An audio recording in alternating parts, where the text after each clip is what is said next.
So, seeing any good moves lately?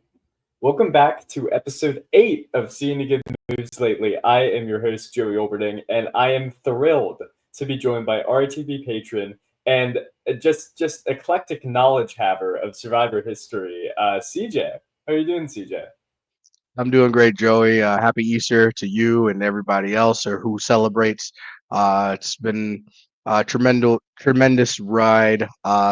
Being a Survivor fan, it's one of the best feelings I have.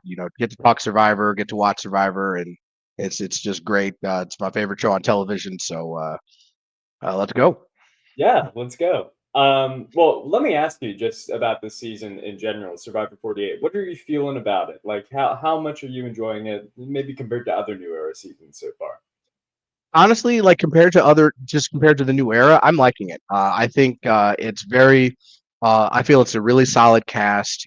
I really like the characters. I really like the way that the characters are being presented. I feel like we're not getting hit too far over the head with personal stuff, and also we're not getting hit too far over the head with gamey, strategic stuff. I feel like it's a nice balance in between. There's always some kind of like personal moment where we talk, like, for example, this past episode where they're talking about which animal do you think you can take in a fight. Like, that's a nothing, like, two Yeah. minutes of television. It's fun because we get to know these people a little bit more, and we get to, like, kind of step away from the fact that, A, it's a game for $1 million, B, that these people are going to be backstabbing each other here momentarily. So I think that the show's done a really good job of kind of lining us up for what we're expecting to be a pretty entertaining end game with who we should feel are some of the most important people on the cast that are going to be making moves and playing roles in the end game. So far this season, I think compared to the other 7 seasons, I definitely put this in the top half, even at this point. Despite the fact that some people may say that the past couple episodes may be a little boring in terms of with the boots and feeling that they're predictable. But to me, that who gets booted out is not the end all be all of whether or not an episode was entertaining. I think the process that we get there is great. And I think this season's doing a pretty good job of it. Um, if I'm just kind of for retrospect, my favorite season of the new era is 45, and then followed very closely by 47 and 46. So, like, that's kind of where I'm at in terms of my new era fandom. Not to knock the earlier seasons, but I feel like Survivor was just kind of figuring out exactly how they wanted to do things with those first four, and they're kind of perfecting it as they go along into where it's now like, oh, this season was really good. This season was good, not great, and things like that. Yeah, I pretty much echo your thoughts exactly. Because 45 is definitely my favorite New Era season. I adore 45. And then it's followed by 47 and 46, and then maybe 42 after that.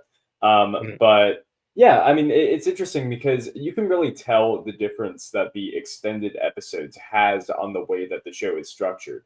The fact that there is so much more time for these human moments gives us more insight into actual people that are playing Survivor instead of just the strategic minds, which is something I can really appreciate. Um, yeah, I mean, in terms of my new era season, I will be completely honest. 48, I'm waiting for the shoe to drop. I'm sure there's something cool that's going to happen that's going to make me say, yes, this season is that. It's really good or whatever. I'm sure it's going to happen, but we're not there yet. And so I can't count my chickens before they hatch. So right now, the season ended today, and it was, as generic a season end as possible. I probably would not put it in my top half of New Era seasons. I do think that there's been for me, some frustrating moments with like the loss of person's vote and stuff like that, which continued into this episode. But overall, I do think it's been fun. I think the personalities are really driving the season so far. Yeah, no, I can understand that, and I definitely like. No one, I don't love, like, the fact that people are just kind of losing their votes arbitrarily and without choice, and, like, what happened to Justin. I feel, I don't love that happened to him. However, if that doesn't happen to him, we don't get as that entertaining tribal council that where it ends up where him getting booted and say fights for her life, and Cedric has to pick between the person he voted for twice or the person that didn't tell him he had a vote. So like I think with Survivor, it's the classic give and take, right? Like you have this happens, but do you want to sacrifice in these other areas? I definitely would prefer that we have less journeys and situations where people are forced to lose their vote. I would much rather like you have a choice of whether or not you do this, like they did in 45, like, Yeah. or I'm pretty sure they did in 44 too, where you can choose to whether or not you risk your vote doing this challenge or not. And I remember most vivid memory I have is Bruce, who goes there, doesn't want to risk his vote, feels like he's in a good spot, doesn't even attempt to do the challenge. And goes on. So I would prefer like if that was the dynamic, then I feel like people would not have as much of an issue if someone ends up losing their vote. In this particular episode too, where you had 4 people go and then one of them will eventually lose their vote. While I don't love the fact that someone has to lose their vote, at least there is an option for you to do something to prevent yourself from losing your vote in that situation. So it's not like you could have, in case of Star, maybe Star should have worked with Shaheen to make sure Mitch got more red balls, and things like that. But that didn't happen. Star didn't have that opportunity, and I think that's more because of the tribe dynamics than anything else. But no, it's definitely an interesting thought. I feel like we're in for a really good end game. I hope I'm right. But we shall Yeah. see. I mean, I agree with you in this sense. I do think it's setting up for an interesting endgame because if you look at the people left, there's not really a traditional quote unquote goat left. Like all the goats have been taken out. Like Say got taken out, Cedric got taken out, now Chrissy got taken out. It's like who's the closest thing to a goat still left in the game? Probably Star. Probably See, I Star. That's disagree with probably you. right. I don't think it's Star. I think Star still is win equity. I think it's maybe Mary or maybe David, which I think is Sure. interesting considering David's position in the game. Sure, maybe I'm looking at from the fans' point of view, but maybe from people that are on the island, they're maybe not looking at anyone else as a goat and as someone that is a potential threat to win the game. Because I'm pretty sure from their perspective, Mitch could win the game still. Yeah, Like in terms of because he has a great story, he's good in challenges, really likable. People respect him, so people will probably still look at him as a threat, and they probably view that as Star as well. Star has a good relationship with Cedric, who's on the jury. So there are aspects of that. So yeah, no, that does make sense. If you're looking at it just from a pure on the island and in the game, then yeah, they are probably not viewing anyone else as goats, and everyone has a possibility to be a threat at the end. And if that's the case, then that really changes the dynamics of how you play the game. If yeah. you think that everyone has a chance to steal some votes from you. No, it's definitely interesting. I think the biggest reason why someone like David would not be a goat, for instance, is the fact that he's good enough in challenges and is strong enough so that he could take up a spot at the end for someone, and they just don't want that.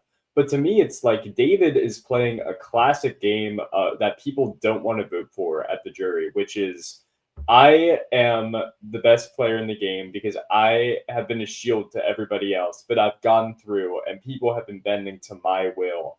I think if you go to the jury and you say, yeah, I was such a big target, but nobody ever wanted to take me out. I think the jury will be like, nah, come on. We could have taken you out anytime. We didn't take you out because you're not good at Survivor.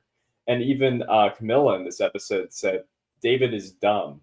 So to me, like the way I see it, it's David or Mary. One of those two is going to the final three. I think it's Mary probably more so because I think Mary has honestly less win equity than David at this point, considering she's kind of following him around right now. But I mean, we could see. It's impossible to say.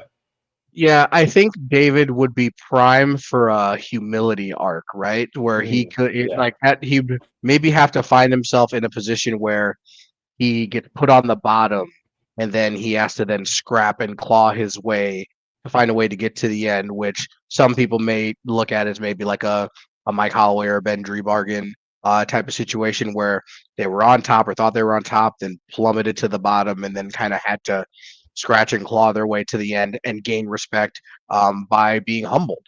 And Yeah. maybe that is a direction that David could take, which is possible. I think it is has the potential for that to end up that way. And then it also depends on who he then sits next to at the end. Whereas with Mike Holloway and Ben Drebargen, there may have been other people there that people would have been like, oh well, I don't know.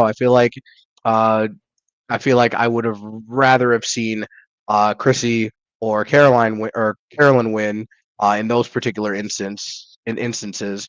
Whereas if David makes it to the end and he sits next to a Mary and he sits next to, let's say, possibly Camilla, depending on who how her relationships developed, towards the end game.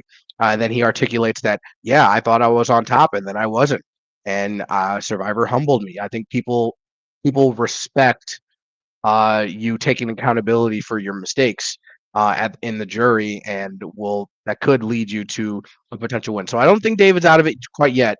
I just think there needs to be a opportunity for him to be humbled, which could come as soon as this coming week. I'll say this on that point when you bring up Ben and Mike. The thing that's different about David than those two is right now, theoretically, the only reason why David's allies would want to turn against him is because he's being a bad ally. For Ben and Mike, it was different. For Mike, he was like the biggest threat to win when the merge hit because he was so well liked and so good in challenges. And for Ben, I mean, I can't remember the specifics, but I do think the story was a big part of it. But also just, him not being on the right side of the numbers, not having the allies. Like he was kind of already not at the top, as I recall. While David's sort of in a weird spot because if he does get sent down to the bottom, it's not like it will be because he was just unlucky and was too big of a threat. It'll be because he was a bad ally and or the people who were aligned with him didn't want to listen to him anymore, which I think is a different thing in my opinion. Sure, I think there's aspects to that too, and if I'm probably and this is now me trying to use my recollection, I think that if people are viewing David as a bad ally in terms of what he's doing, I don't think it would be people like Joe or Eva or Yeah, it's true. Shaheen. It would Yeah. maybe be more so like people like Camilla who believe that she had a chance to work with David at some point, and then in Kyle's stance, David doesn't have a reason to not target Camilla. He has a reason. He in terms of like, so if David goes to Kyle like, hey, we should target Camilla. David doesn't know that Kyle and Camilla are working closely together. So for David, this is totally a reasonable thing to say, hey, we should do this. Kyle's only on the defensive and could look at David as a bad ally because you're targeting my real number one. But David would have no reason to know that Camilla's your real number one because you have not been a good ally to David in that sense. So I think it's really dependent on the position that you feel that you're in. David does not view himself as an ally to Camilla because Camilla's not in his alliance. So he's not breaking anything with Camilla, but Camilla may view that differently. Now, the bad jury management and how he handled himself at tribal council, totally valid, totally makes sense. But in terms of being an ally, David is rolling with, and he's on this. I want to go to the end with strong players. I want to be loyal to my group, which he's doing. So if there's a situation where then his group turns on him because they feel the tide shifting, that might bring the opportunity for him to either be humbled by that or go further into the deep end and further make himself an outcast, which is definitely possible as well. Yeah, it's an interesting episode because for the most part, I think most people in the beach play badly, which I think creates an interesting game state. Like there were a few exceptions, but like I think obviously Chrissy played her cards incorrectly. I think Kyle played his cards very incorrectly. I think David did a poor job. I think even Mary put more of a target on her back, which probably shouldn't have been there. Um, yeah, I just don't think there were exceptions. Like Joe probably played pretty good this episode overall, but there are like most of the people that we got like a good sense of during this episode that we like got a lot of confessionals from were not playing well. They were kind of putting their foot in the sand like too hard. Like this is what I think should happen when that I feel like that only puts more of a target on yourself for the most part. Right, which then creates what will hopefully create interesting dynamics moving forward in the game, because we have all these people playing hard and putting targets on their backs, but at the end they ended up voting Chrissy out, who Yeah. is, for them is considered the quote unquote easy vote. This opens doors for Mitch, opens doors for Star, opens doors for Camilla potentially, and then because then you kind of get into it. Like Kyle's probably saying, like, why is Mary now all of a sudden in the strong five with six? So we're Yeah. 5 plus 6, but we're calling ourselves the strong five, but Mary's here. Like that doesn't make sense. You know what I mean? So does Mary know that she's not in the strong five? It's there's a ton of dynamics that are kind of at play, but I think it creates for what can be an interesting environment, and I still think it still creates a path for anyone to win based on what's happening on the island. Um, so I don't think David can win. I don't think that he will be put in a position where he will, be humbled other than him being eliminated. Yeah. I think if he gets eliminated, he'll be humbled and take it graciously. It's a game. I love all you guys and like that sort of stuff. I think David's probably a decent guy. So like I think that's what will end up happening. But they're on the island. They're everyone's paranoid. You feel like you're getting close to putting yourself in perfect position to get to the end, and that's probably where David was coming from when they were having that group interaction with Kyle. Like, hey, like this should be easy. We just take out Camilla, and then we set ourselves up to get to the final six, because it seems like that's what David wants.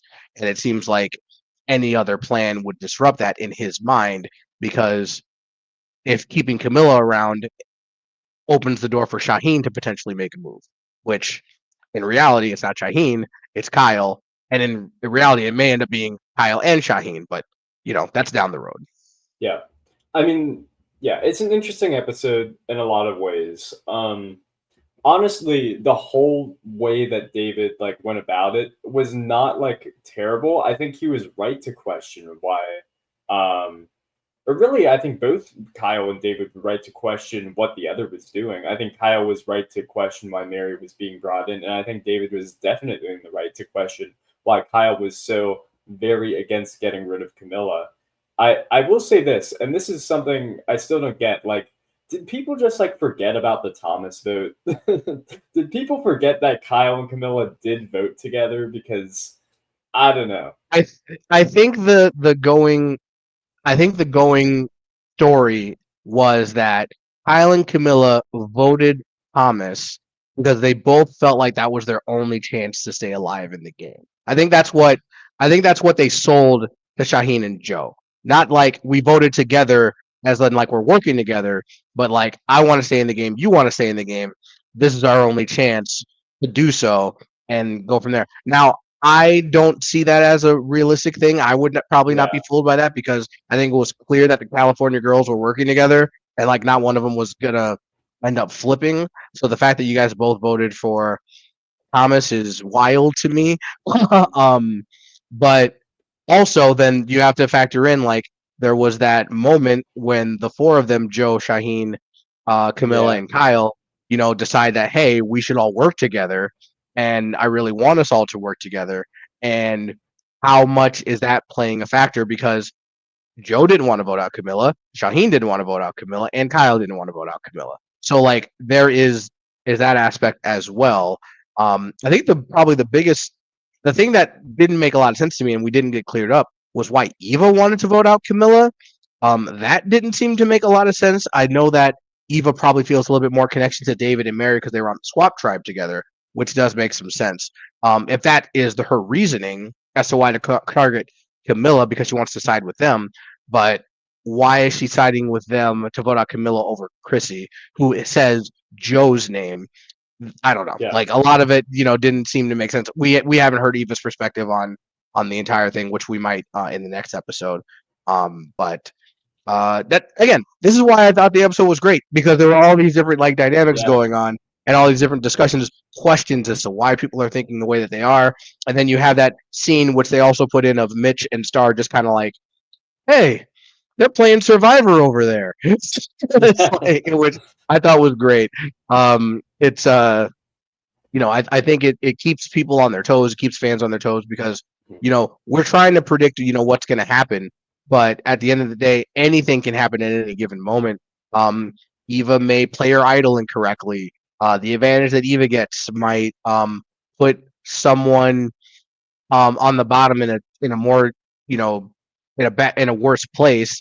Like maybe she takes Camilla's vote or something like that. I don't know. So like puts Camilla at a disadvantage, and then people are like, okay, well, why are we going to go after Camilla now? She's not working with it. So Yeah. things like that. I think there are options. I feel like Mitch is probably the most in danger with this coming vote. Uh, Currently, depending on what happens, or whether or not Kyle and Shaheen make a move, because I think at the end of the day, if we're not going to end up with the strong five in the final five, I think Shaheen and Kyle will need to work together to make a move, and it doesn't seem like that was something Kyle was interested in. Yeah.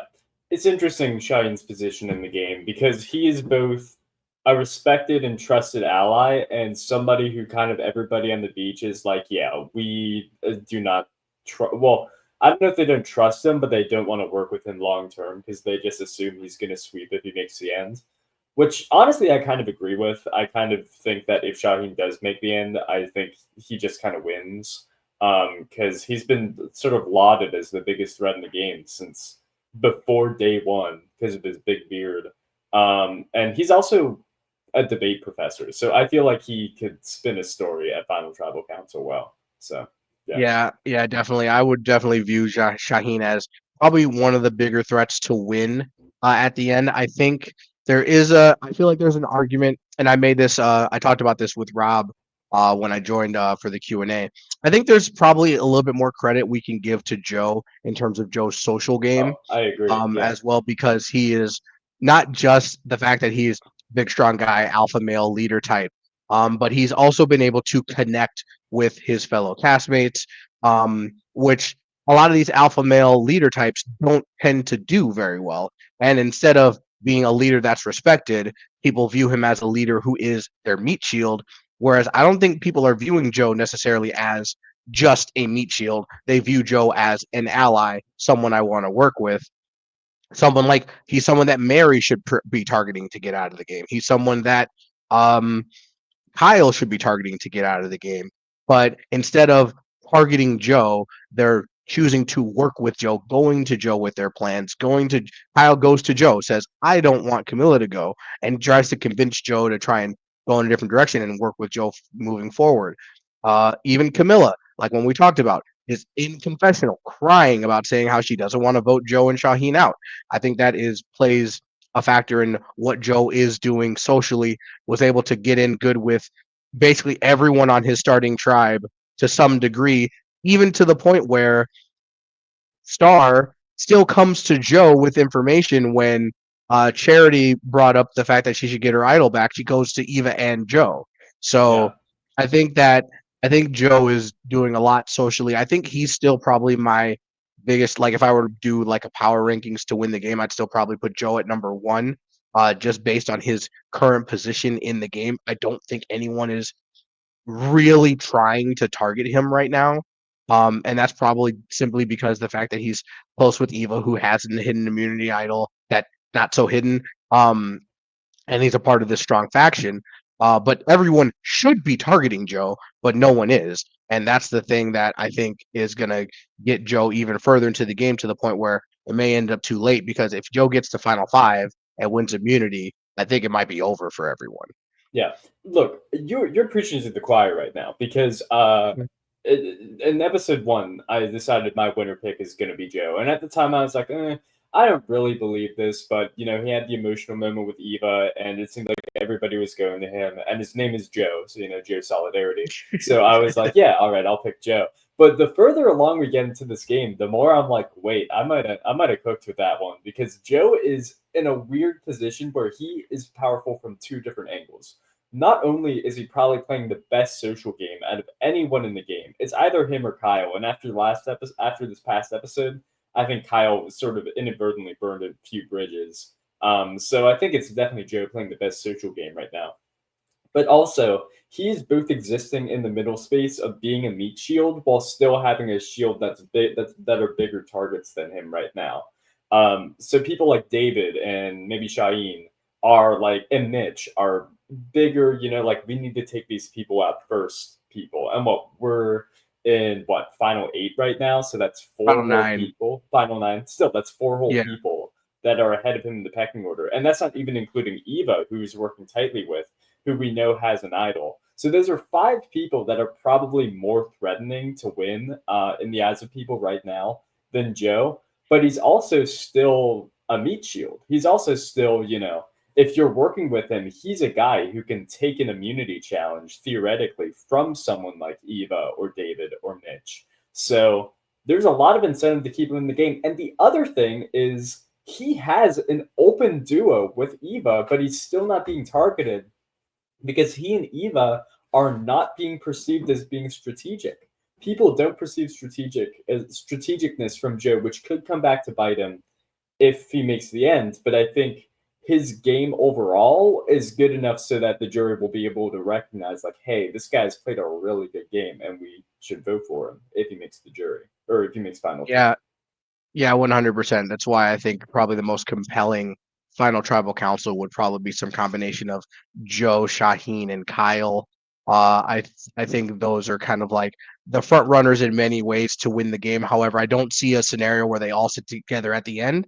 Yeah, me Um, neither. I I don't see that, but I think that would be the most compelling because I think they all have different stories that they could tell to preach to the jury.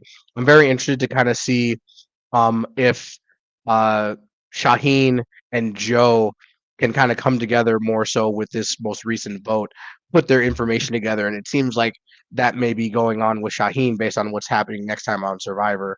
Yeah, With Shaheen maybe getting a little fed up with David, possibly. But I think you take a look at the season, take a look at this episode as a whole. I really think it's kind of a not a placeholder episode, but a foreshadowing episode. I feel like we hmm, saw hints as to what the game is going to look like as we move towards the end game.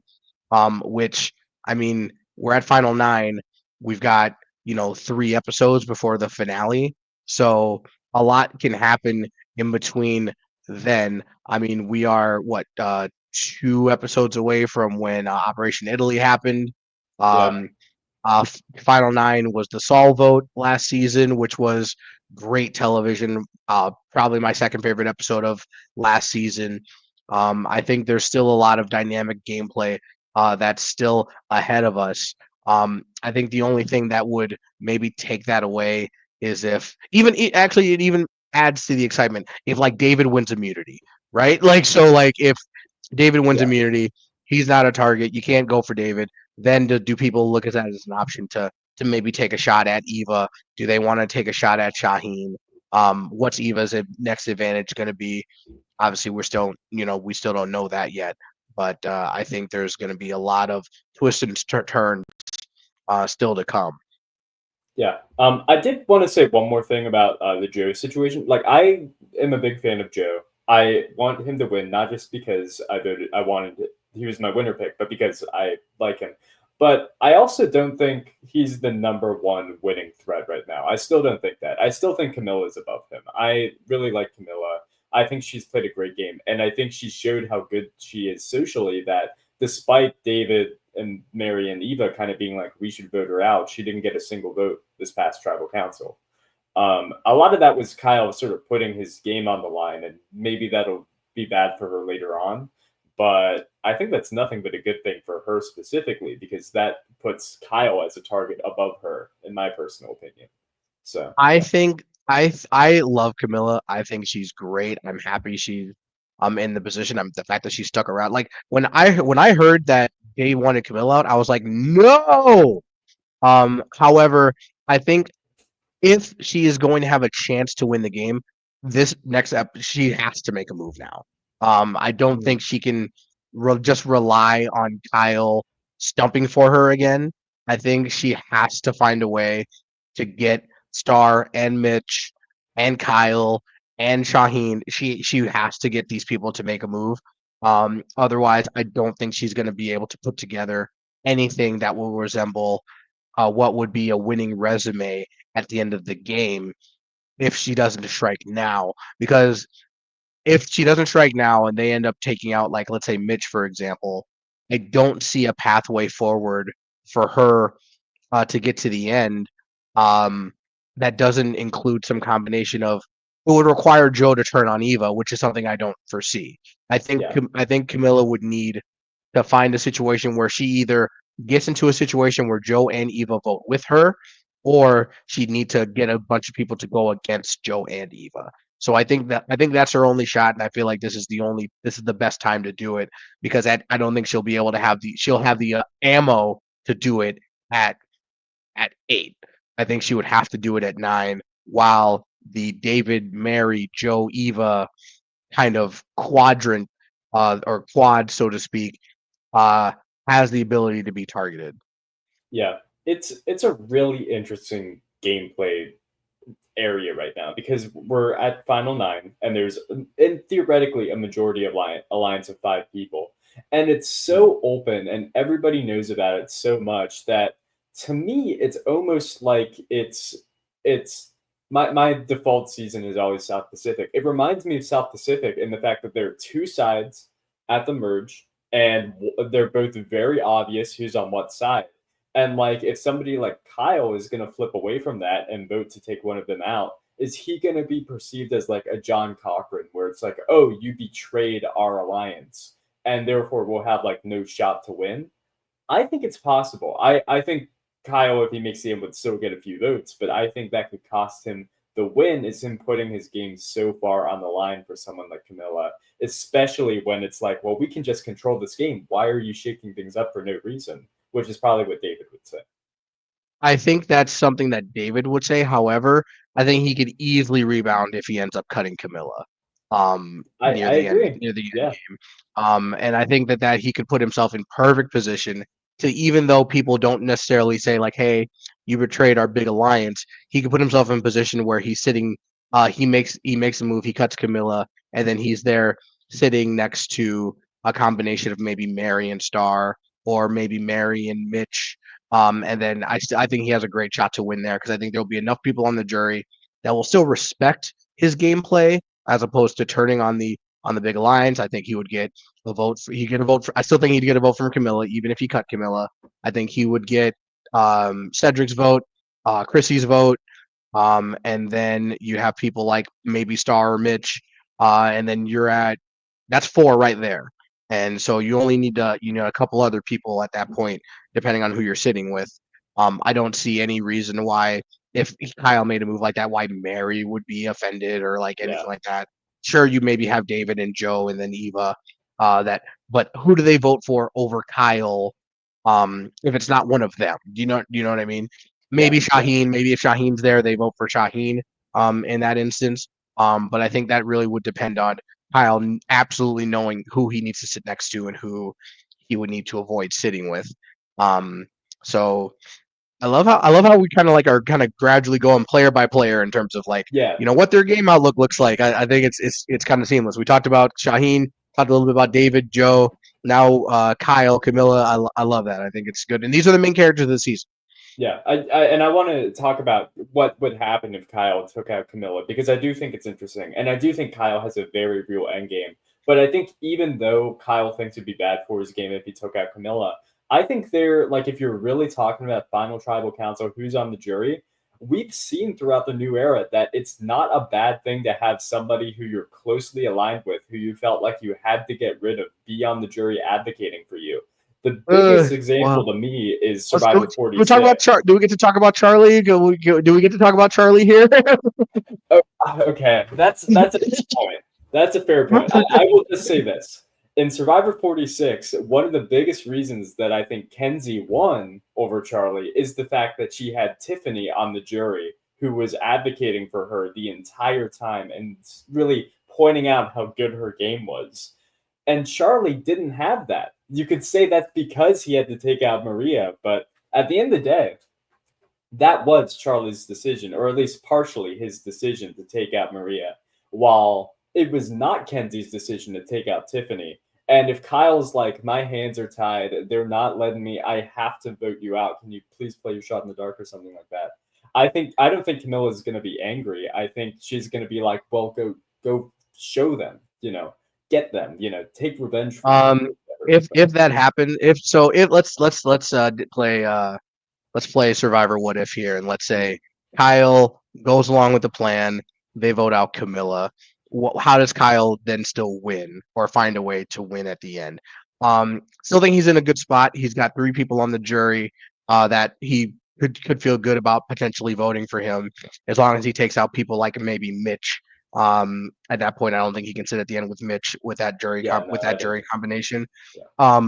But then if he then sits next at the end with David and Mary, for example, like, because I think that's David's ideal final 3. Well, prior to this, I think David's ideal final 3 would have been Mary and Kyle with him, and him just being able to say, I was a beast, I brought my alliance to the end, blah blah blah, which could be a great argument and could get him the votes to win. Okay. Depending, well, I guess again, depending on who he can get votes from, he might get Eva's vote in that situation. I'll talk He might about get that Joe's in a vote. minute. Go ahead. Yep. But Kyle then would probably need to be the orchestrator of a move that gets Eva out, or a move that gets Joe out. Mhm. Maybe he idles Joe out, something like that. That's the other, and I think that's the other thing too, is like, there's another idol out there that I feel like people are just have yet to find, or like, things like that. I think Kyle would then need some other something to pad his resume, so that he's able to sit at the end, just not say, hey, I played a good social game and I went along with what my alliance did, but I had to do that to protect myself, and had Yeah. to know that I couldn't bring Camilla with me, and I was smart enough to do that, and then know that my time to make a move was later, and then whatever his move ends up later being, whether it be taking out Shaheen, taking out Joe, things like that. Or maybe he convinces someone on the bottom to vote with him to vote out one of the stronger players. That's a possibility. And then it's, instead of it looking like David brought Mary and Kyle to the end, it's Kyle brought David and Mary to the end. And if he's able to frame it like that, then that's a situation where I think he could win with if he had cut Camilla, because if he ends up sitting next to the end with Eva and Joe, he's not going to get the votes there. If he ends up sitting next to the end next to Joe and Shaheen in that situation, I don't think he's getting the votes there. I think in any situation he ends up beating Star. I don't think he wins in that situation next to Mitch. So I think there's it's hard. I think the path is a lot harder for him if he doesn't save Camilla here. So I truly feel like he had to save Camilla here. I don't think Okay. he had really much of a choice. All right, gotcha. I mean, you put it very well. So yeah, I mean, I agree with you in the sense that like Kyle doesn't have a number one ally like Camilla. It's not like he just has another one laying around somewhere. So I get it. I just worry that it hurt his game more than it helped at this present moment in time. I mean, they could change, but we'll see. I want to say this about David. If David gets to the end and he is sitting there, maybe he wins the final immunity challenge and he sits at final 3 with Mary, and let's say, I don't know, let's say Kyle. And he says, yes, I stuck with my strong 5 the entire game and I got to the end with them. All the people in the strong 5 on the jury are going to be like, well, why is Mary here? She wasn't in our alliance. You're a hypocrite. That's a fair point. That is a fair point, because he does bring in Mary again, which is why. But that's the other thing. Like, why is Eva okay with Mary being in it?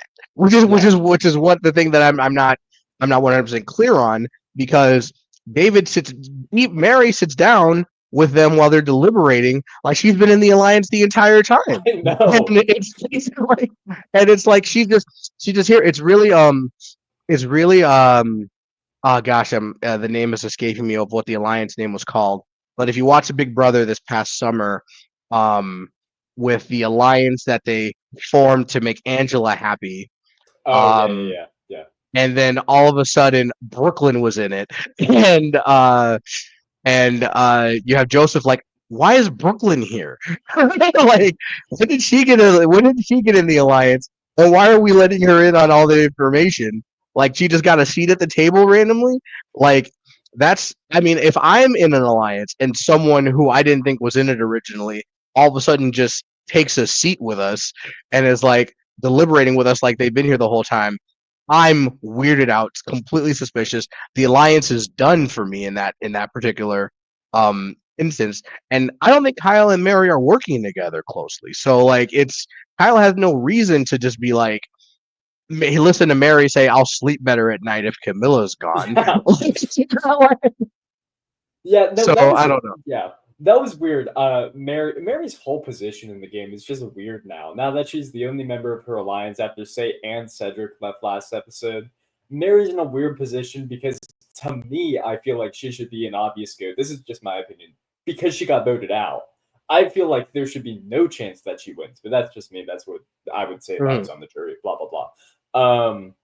And now she's trying to orchestrate votes in this alliance that I think she just got dragged into. Like, obviously, David is the one that's coming up with the plan. Like, oh, we should get rid of Camilla. But Mary's the one trying to convince Kyle that it's the right thing to do. And you're right, the two of them have not worked closely together. And Mary's argument being, I would feel a bit better about it. Theoretically, it makes sense that you would want to take out Camilla instead of Chrissy, who is obviously not going to win the game. But why is Mary presenting this argument? You know what I mean? It would Yeah. make more sense if Eva was presenting it, you know? But yeah, Right. No, if my alliance, like the members of my alliance come to me and say, "Hey, this person who is my number one ally, I don't trust. I really feel like is a big threat to us and could end up winning the game at the end. I know Chrissy said Joe's name, but I think we can get Chrissy at any time and it's not really a threat and Camilla's a threat. If Joe, Eva, and David all come up to me and say these things, then I'm like, oh crap! I don't know how much I can do. Maybe I can talk to Shaheen. Maybe he'll pitch. Maybe he can come help me make some pitches in terms of why we should do Chrissy instead, and I'm good with it. But then all of a sudden, Mary comes in here, and we're bringing Mary and says, "I'll sleep better at night if we get rid of Camilla." Then I'm like, okay, you guys might have a plan that excludes me and yeah, involves Mary. So I need to make sure my number one ally stays in the game because if I don't, you guys are going to end up probably flipping the script on me instead of what I'm probably going to end up planning on doing to you guys. Which, even though I know that that's not what they're planning on doing, but it could come eventually. David may come to the point where she's sitting with Joe and Eva, and Joe and Eva are like, "I think we need to get rid of Kyle now," and then David has Mary, and then David's looking at like, well, I don't have the numbers to save Kyle. Where yeah. so I have to cut Kyle, and then Kyle's just screwed at that Mhm. point. So that's why I was like, I feel like he had to do what he could to save Camilla here because I think he completely limits his options. Right now, his options remain open regardless of the amount of social capital that he burned. I don't necessarily think, and honestly, like it's who he burned the social capital with. David, maybe Mary, who he wasn't really working with anyway. Yeah, So I think he still can work with Joe. He can still go back to Shaheen. He can go with Camilla. I think he still has a good relationship with Mitch, who's wanted to work with him since original Siva. And then Star is just a number who's just kind of sitting out there waiting to be picked up. And I think Kyle still keeps his options open at this point. I think this was the pivotal move for Kyle to put himself in position to win the game. Next week, I think it's pivotal for Camilla to do something, put herself in position to win the game. Joe, Shaheen, Eva, they don't have to do much. They're in great spots. They're right now they're in the power positions, the three of them, in theory, that they can just ride it out, get themselves to the end, and then they'll be good. But I think for Kyle needed to make his move. Kyle should be laying low this week. yeah, Just do everything he can to make sure the attention's not on him. If they try to vote out Camilla, this time he's got to let it go. He can't do it two times in a row where he tries to flip the script and get Camilla out. Maybe he can just say, "Hey, Mitch is probably the bigger threat," that kind of thing. But yeah. that's what I think needs to happen. No, yeah, I think you're right. I think the more we talk about it, the more I'm definitely convinced that yeah, Kyle did the right thing in terms of fighting to keep Camilla. Because once again, think about Kyle's position if Camilla did go home. At that point, he is probably on the bottom of the strong five, and in order to make a move against them, who now theoretically would have majority, he would basically need the mercy of somebody else to make that move for him and bring him in as the number. He probably couldn't Exactly. really orchestrate that himself. So even a flip Right. on someone. Then it becomes Shaheen's move at that point. If Shaheen wants to make a move like Yeah. cut David or something like that. David brought Kyle in for that, and that's how it's going to be perceived to everyone else. So if with Camilla in the game, he still has agency. He still is can be looked at as someone who is a threat in terms of someone that has the ability to make moves. And now, could he put himself in a position where Shaheen makes a move and then Shaheen takes the heat for it? That's definitely possible. But how much respect does that garner you for the jury? Because then you're probably not the person that takes Shaheen out, right? So Yeah. it's so there's a lot of dynamics at play in terms of what the perception is and where you kind of fit. I think right now the perception is that Kyle gets to the end, he's a threat to win. But I think there are still people who are okay with him being at the end because they think they can beat him. And that's where you talk about people like David. Joe probably thinks he can beat Kyle at the end. Um, I don't know what Eva thinks. It's kind of Yeah. hard to really pinpoint how Eva wants to see herself at the end. I think Eva. Honestly, to me, Eva strikes me as like she already got what she wanted out of the game. I think she's trying to win, but I just don't think she has as much Plan. strategy as everybody else. I don't think Yeah, she's I don't thinking think. that far ahead. Yeah, I don't think Eva has a. I think if I'm Eva, I'm sitting at the. I'm thinking she wants to sit at the end with Joe and Shaheen. I think Yeah, that's really what Eva or Joe and David. Joe I and don't think she someone. wins. Yeah. Yeah, Joe and someone. I don't think. Yeah, I don't care who I'm sitting at the end with as long as it's someone I've been working with and Joe. I think she's fine, but she doesn't win in any of those scenarios. Mhm. So I don't think she really has a plan to win currently. It's interesting to me because Eva theoretically should be in a very, very powerful position, like a very obviously powerful position too. She's in the majority alliance. She has an idol everybody knows about. She's in an open duo that everybody knows about with Joe. She just won an immunity challenge, and she got an advantage, though people don't know about that yet. At the reward afterwards. And yet no one's really targeting her. No one has any like no one's like, well, we need to split up Joe and Eva, which is once again very good for Joe's game, but almost makes me concerned about Eva's game because I'm rooting for Eva as well. I enjoy her presence on the show. Um and it just makes me wonder, like, is everybody perceiving Eva as a goat? Like, is anybody taking her seriously as someone who can actually win? Because theoretically, like, you think she would be because of how strong she is in challenges and her story certainly, but no one's talking about getting rid of her. So I don't know. Mm, this is really bittersweet for me because um I relate to Eva's situation. I have a child with autism, so the fact that she was able to bring that to the show and display that was an emotional moment just for me as a parent. So I love that. But as a strategist game player, Eva sitting at the end is a no, like that cannot happen if I'm on that island.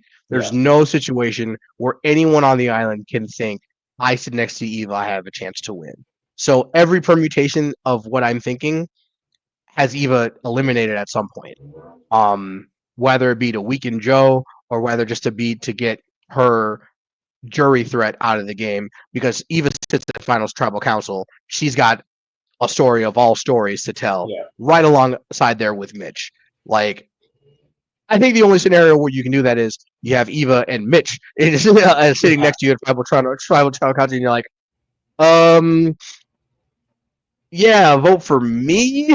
yeah. uh, I, uh, I that just makes me think of the funny scenario where Mitch and Eva are at the end, and they're telling their inspirational stories, and then David's there in the middle and is like, "Yeah, you should vote for me because if you don't, my girlfriend's gonna break up with me." That's a funny concept to me, and but that's my meme final three. yeah, Is David, Eva, and Mitch. But honestly, like I feel like the only person that with that story that can beat Eva at the end is probably Joe. yeah. Um, just based on with the fact that he's kind of connected to Eva in a way. Mhm. While also because of Eva's story and sharing her moment with Joe. So I think Joe has that opportunity. If I'm Shaheen, if I'm Kyle, if I'm Mary cannot want to sit next to Eve at the end. No, There's no no way, way. shape, or form. And I think that is a reality. Camilla can't want to sit next to Eva.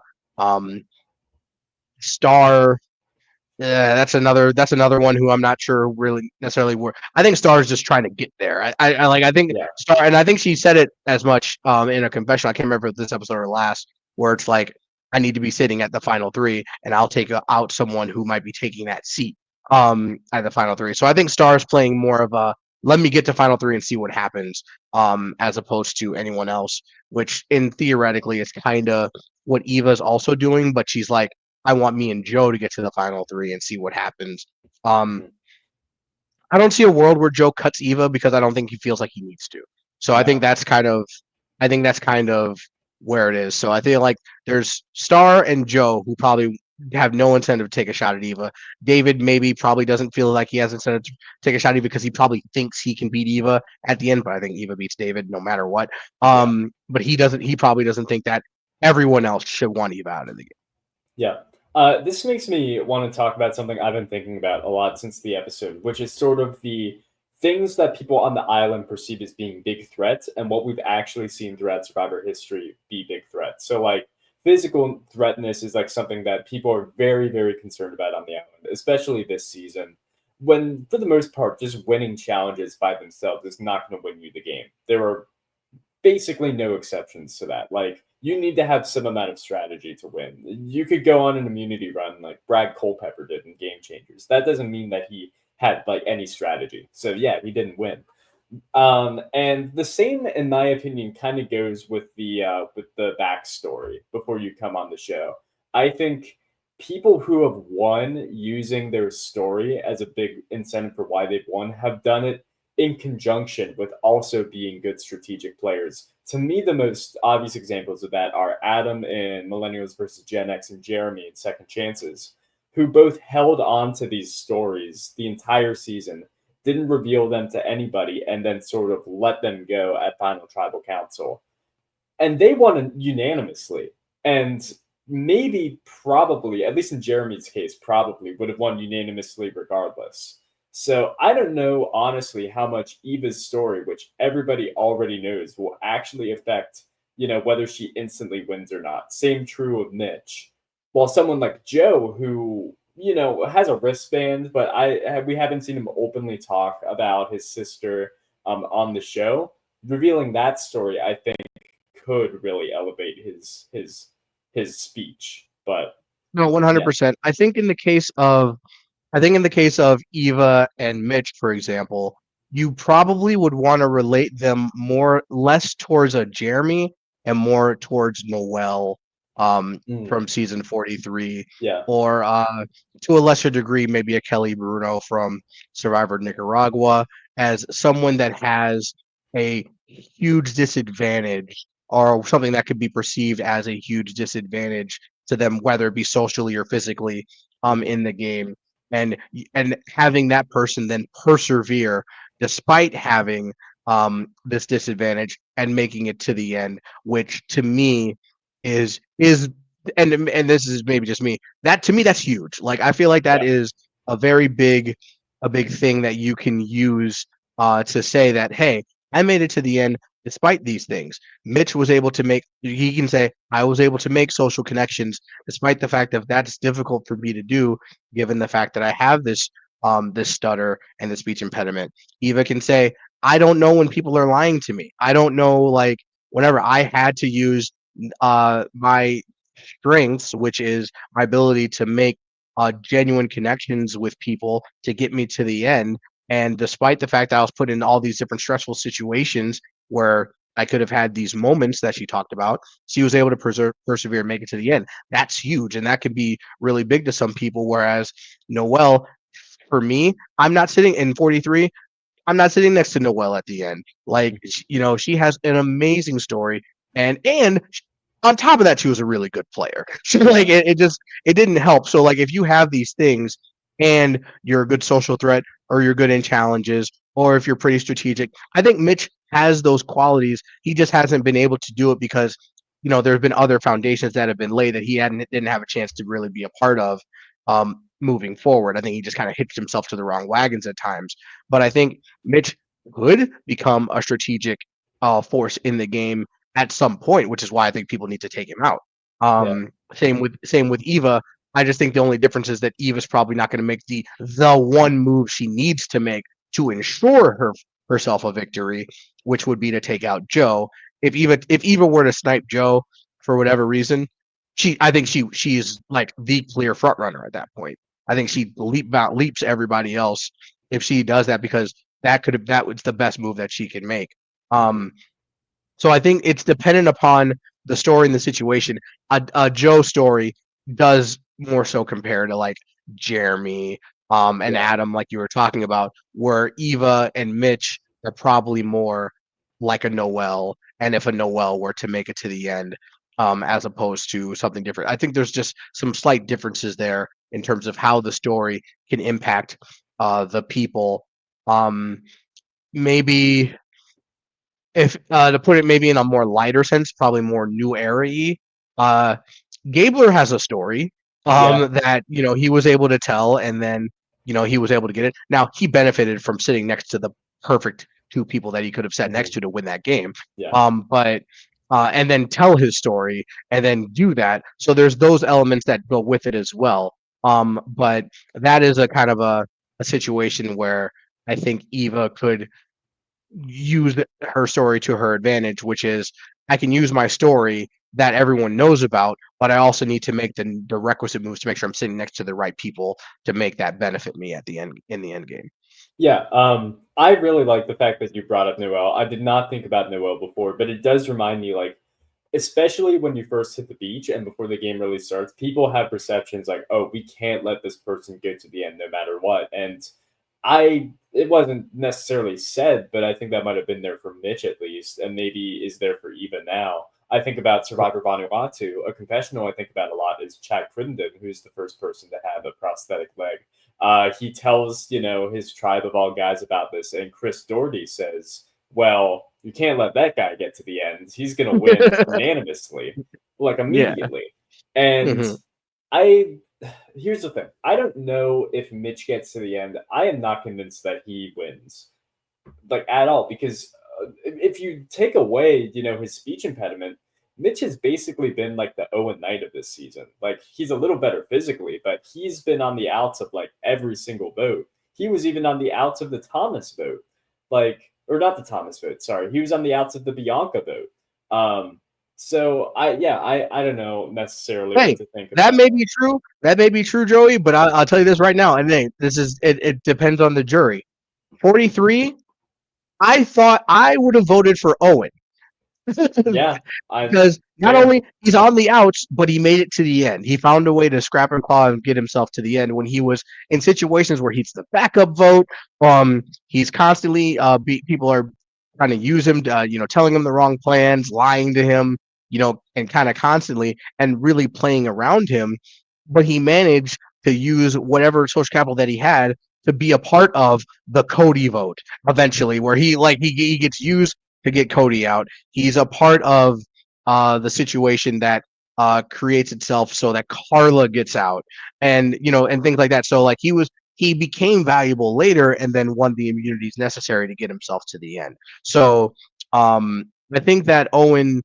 I think there's a story where Owen wins, primarily just because Jesse went out, and I'm like in my eyes going into that Yeah. those final few tribals, I'm like, well, either Cody, Carla, or Jesse is winning. So like and that's where I was thinking in that game, and then they all boom, boom, boom, they all go out, and then you're left with Owen, Gabler, and uh, Cassidy. Cassidy, and I'm just like Owen, I guess. Yeah, um, it's interesting what you're saying though, because what you're saying is, yeah, I think Mitch would win because he's the Owen Knight of the season, because Owen Knight was in the best position possible for him to win, and he still didn't get any votes. But so like obviously Mitch has a better story just like off the cuff than someone like Owen does, but I still think that you wouldn't vote for Mitch if he's up against Joe. You know what I mean? I don't sure, think no, I'd vote that's for him if he's up against Camilla or Kyle or Shaheen. Like sure, but I might vote for Mitch against Star, sure, and I might vote Star for and Mary. Mitch against David or Yeah, Mary. So like it's not like there is like it's you can't say there is a path based on what we know of the season right now. It doesn't appear like that path is very open, but all it takes is a move here and a move there, and then all of a sudden you're maybe sitting at final 6 and Mitch is still in there and Star and Mary are still there, and then you look at it and you're like, do the three of us want, and then Mitch wins immunity at final 6. He can then say, let's go to rocks. like because that's probably the only chance that you have a chance to win this game. And take a shot that way, which was the risk that Hayden took in Blood versus Water, Yep. because that was the only way that Hayden had a chance to win the game, Yeah. because he needed to break up the strong 3, and the only way that he was going to be able to do that was to convince Sierra to go to rocks with him, and he did. Now it didn't work out in Hayden's favor, but if it does, Hayden wins that Yeah. season. Yeah. So Exactly. Yeah. yep. That is a big what if, I will say. But I will say Hayden Moss's game in Blood versus Water is one of my favorite games in Survivor history. I adore that season in general, but I love the fact that he was willing to take that risk. Yeah, it's interesting because like we haven't talked about Star yet. Star is in a very weird position where the game just like the editors just constantly kind of forget she's there. So I don't really know what to make of that. You said before that like you think that she's the closest thing to a goat. I don't necessarily agree with that, but I also definitely see that. So I feel like she's just due for something to happen that hasn't happened yet. You know what I mean? I think Star is going to be a part of a big move. I think that there will be a point where Star is then viewed as someone who is going to be a part of a big move, and then but viewed as you didn't make that move. So if you make it to the end, what did you really do in the game? Yeah. And I think there's a lot of validity to some of that. She had power, gave it up to Eva. She didn't really contribute to any of the early moves going. Girls didn't have the opportunity. She never went to tribal council. So like Yeah. it's in the pre-merge. So you have to like take that into account. Now on the other end, she gave critical information to Joe and Eva about charity. That's important. She has a great social game from all accounts, that everyone seems to like her. Everyone views her as someone that they can get along with, and probably will have friends on the jury. But she needs to make a game move, and I can't really see who she works with that doesn't take the credit over her in the Yeah. eyes of everyone playing the game. I feel like right now Star is probably just going to be viewed as a pawn to be used at some point in time during the game, which is unfortunate. Um, unless she like spearheads something against Joe, for example, and people kind of catch on to it, and she can stay claim to that. But if that happens, I feel like anyone who takes if Joe gets taken out, whoever is the leader or the person that spearheads that is then taken out after that. Yeah. That's to me, that's kind of what I foresee. That's what happened in 46 was that the next person to make it, it wasn't the first person to make the big move. It was the last person to make the big move that ended up being able to make it to the end. The only difference was in Charlie's instance, his big move cost him some votes on the jury, Yeah. apparently. So it's I mean that that's the kind of that's a classic story in Survivor. You pull off a big move, you're the next person to go home. It happened a lot in the new era. It happened a lot in Survivor 46, as I recall. It's like people who made a Yep. move would instantly be taken out. And 42, if I recall as well, it happened a lot. 42, Yeah, you Drea, make the big High, move, Omer. you get Yeah, taken out. Omer, yep, it's like, all right, you're the next person that needs to go because you made the move. Not so much in 47, but I feel like it was kind of the underlying thing. You make a big move, you're perceived as a threat.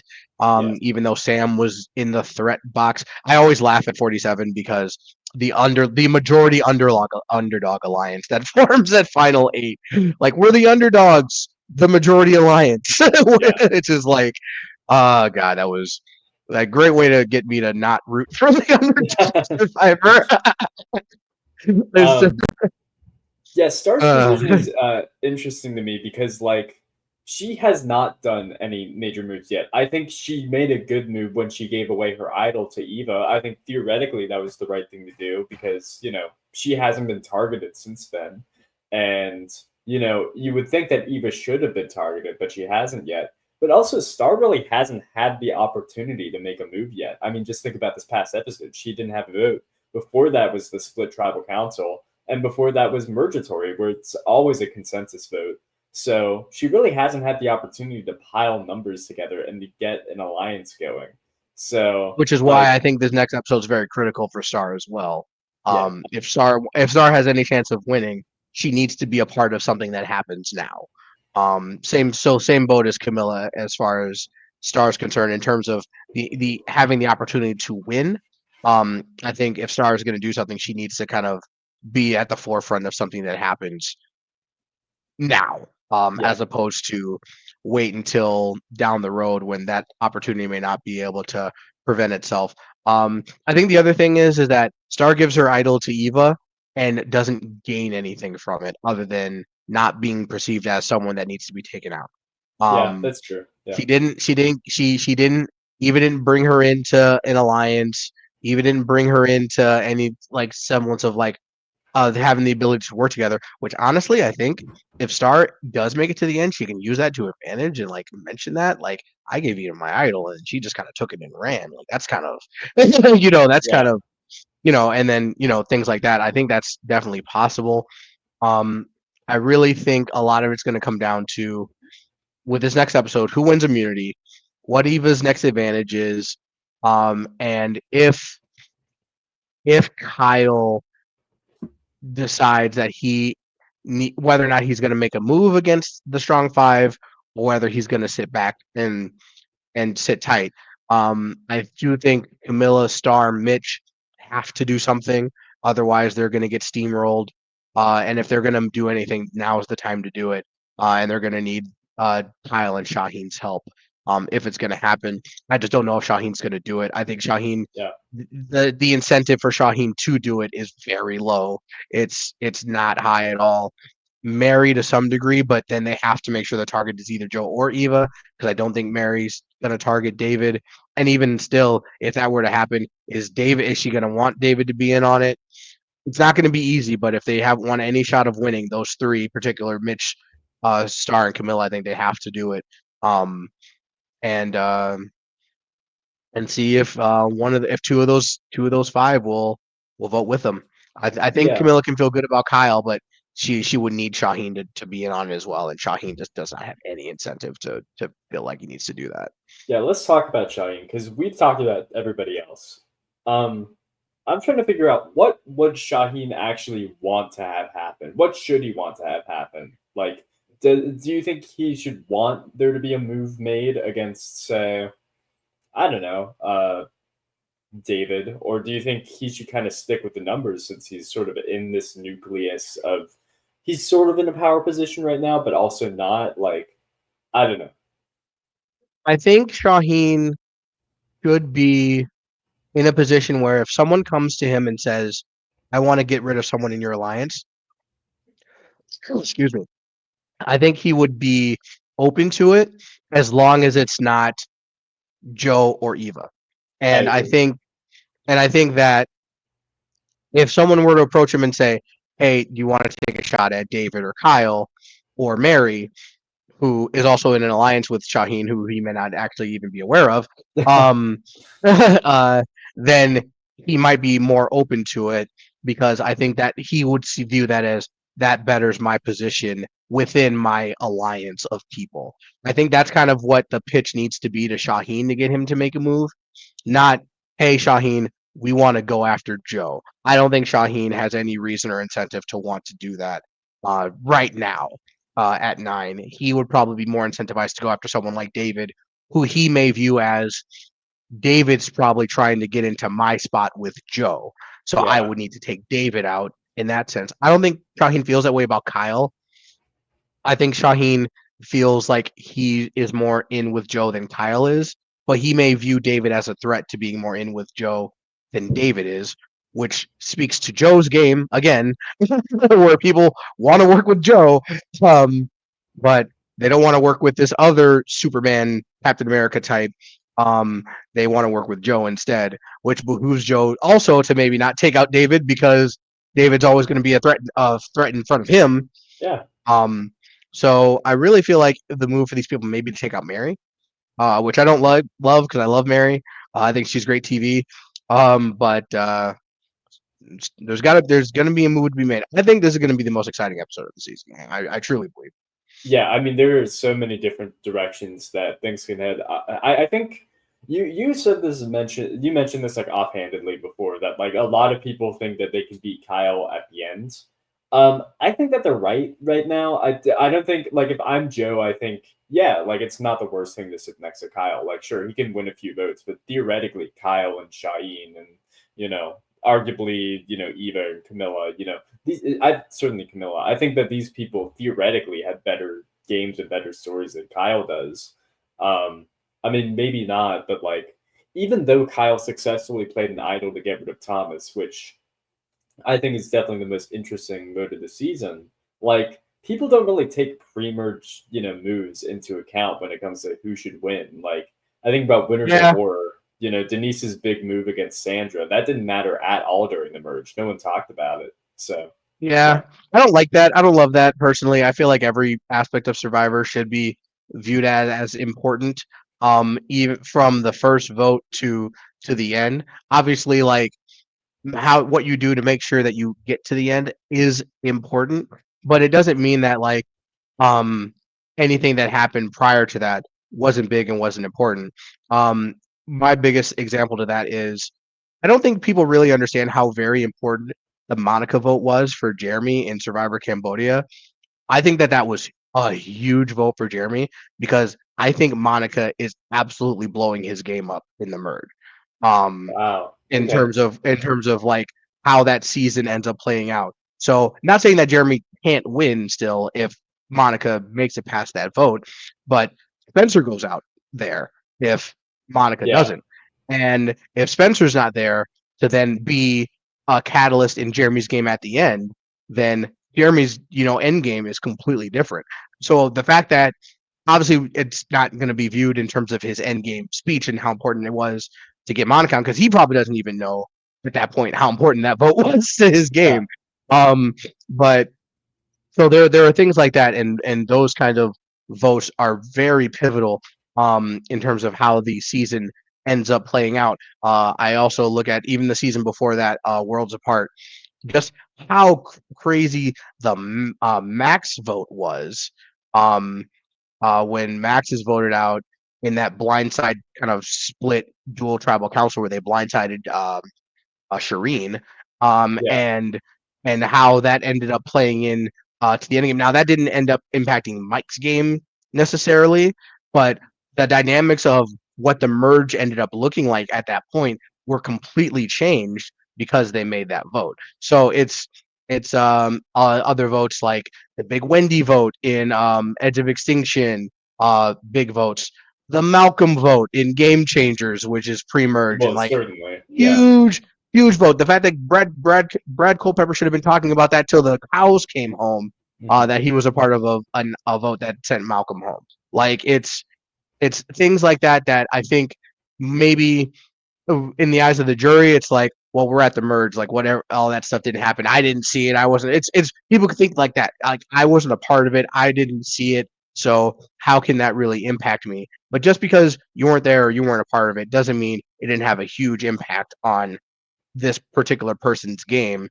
There are other aspects to it. I think you can't present it that it's your biggest move, but you should definitely talk about pre-merge stuff. This is probably more of a me nitpicky aspect of how juries work and the fact that people on the jury think, oh, I'm on the jury, so I must like everything needs to run through me, blah blah blah. Yeah. And that's more like but I think there are aspects of Kyle's game pre-merge that he can use to build with. I think if he gets to the end, he can kind of talk about it because I think Kyle's out of the game if he doesn't if he doesn't Yeah. make that vote against Thomas. So I feel like that for Kyle, that's huge, and that's definitely something that he needs to talk about because he doesn't make that move. He's not. He's not at the merge. He's not sitting at the end. He's not in some strong five alliance. Like it's like everything changes completely.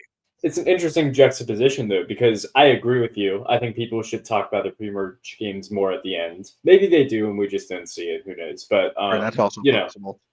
but Kyle should talk about that.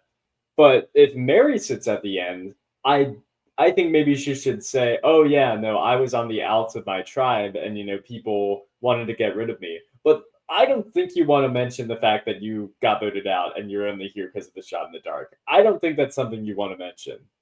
I think you'd much rather want to Uh, focus on your merge game and moving, with David and playing from the bottom or whatever else. So, how do we feel about that? Because then let me ask you a question then. Let's go Survivor 45. mhm. Caleb uses a shot in the dark, saves himself. It's big. It's huge. It's dramatic. Is Caleb still viewed as a threat? Everybody voted him out. So, but he used a shot in the dark to save himself. But people still viewed him enough as a threat to then vote him out again. Yeah. So, is how do we like? Is that a perception thing based on this is a pre-merge situation, a shot in the dark that doesn't have a impact on the end game, or that Mary was viewed as on the bottom and saved herself, whereas Caleb was voted on because everyone thought he was the biggest threat in the game, used the shot in the dark to save himself. Yeah, I think it's more the latter. I think there are a few different things happening there. I think one is definitely one being during Mergatory where everybody's there and everybody agrees to get rid of Caleb versus Mary who it was unanimous, but like it wasn't because Mary was a threat, it was because she wasn't in the alliance. I Mhm. also think there's a difference in Caleb going home because Caleb went to a split tribal council next, which I think is a little different from maybe if he just stayed in the game and was able to lay low a little bit. And also, Mary after that got swapped to a new tribe. So she didn't have to still be there. If Siva had got or whatever that tribe was, if they went to another tribal council after Lula. Yeah. Vula, I think Mary still might go home. Like it's not guaranteed, but I think it's still possible. And for Caleb, like he was still public enemy number one. Like just because he played in the shot in the dark didn't remove his threat level. Now theoretically, I would say, well, I would probably be more of like of Jake's position there, where I'd be like, well, I don't really know if we should take out somebody like this. I'd rather work with him and try to move further in the game with him. But for Mary, I think it's been long enough so that any quote unquote threat level she might have had because she was able to survive that vote is gone now and not in a positive way. I think she should have a little bit of threat to her or she should play herself up a little more. I think if she gets to the end and is like, everybody counted me out, but I played my shot in the dark and I'm still here. Like, if I was on the jury, I would rather vote for basically anybody else. I would be like, oh, that's interesting, Mary. Star, tell me about your game. What did you do? Or I would vote for Mitch. Certainly, I vote for Eva. Like, that's just my position. And maybe that's because Mary hasn't really done anything during the merge yet. And, there's plenty of game left, but I still view Mary as the biggest goat in the game right now. And until she shows me something else, I'll probably still feel that way. Yeah, I think Mary does. If for Mary to continue to build on her win equity, she has a story. I think it's there. She's the last Vula remaining. Mhm. She was on the bottom of that tribe, and she found a way to be the last one standing. I think that's compelling.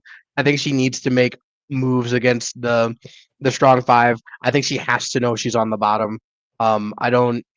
I think she has to, unless she's there's no way that Mary thinks that she can get to the final four with David, Eva, and Joe, and thinks that she has a chance to win No. in that combination. So I think she's smart enough to recognize that, and I think then she is going to be smart enough to know that at some point I also needs to make a move. The only question is that she going to be too late. Is she gonna be too late to do it? So like I'm over here talking like this next episode is the time that someone needs to make a move. If Mary's a part of it too, then that changes her trajectory as well. So I think Mhm. that's kind of the thing. I think if a move gets made, it's going to be made against her. So and against her kind of interest, and then she's going to kind of latch on and be too late. It'll be kind of similar to Candace at Heroes versus Villains, where it's like, oh, now you're trying to jump ship when Yeah.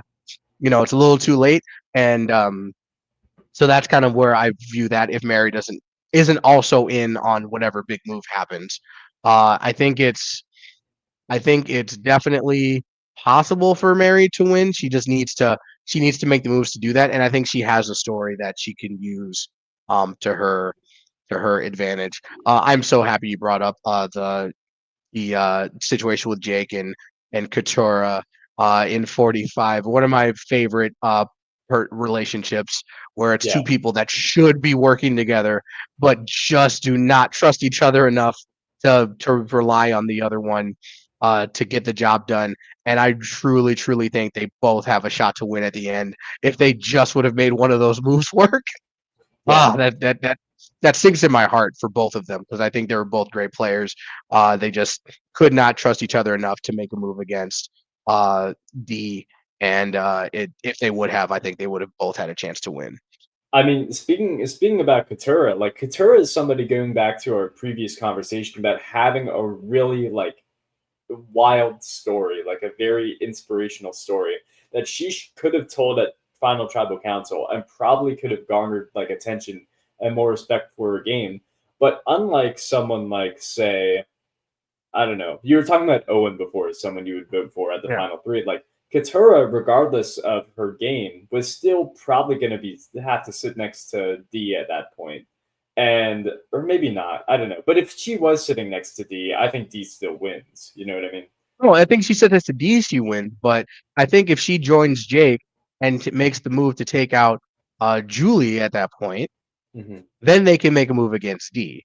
Yeah, Then they can go to sit in the end with Austin because I think Katura wins over Jake and Austin yeah, personally. I would think so too. Yeah. I think that's an ideal finally that, but she just couldn't trust Jake enough to do it, and Mhm. Jake couldn't get Katura on board. Now, if Jake is in that situation, what Jake needed to make sure to do was to make sure that he was sitting at the end with like Emily and Austin. Kind of that was kind of Jake's only path to winning.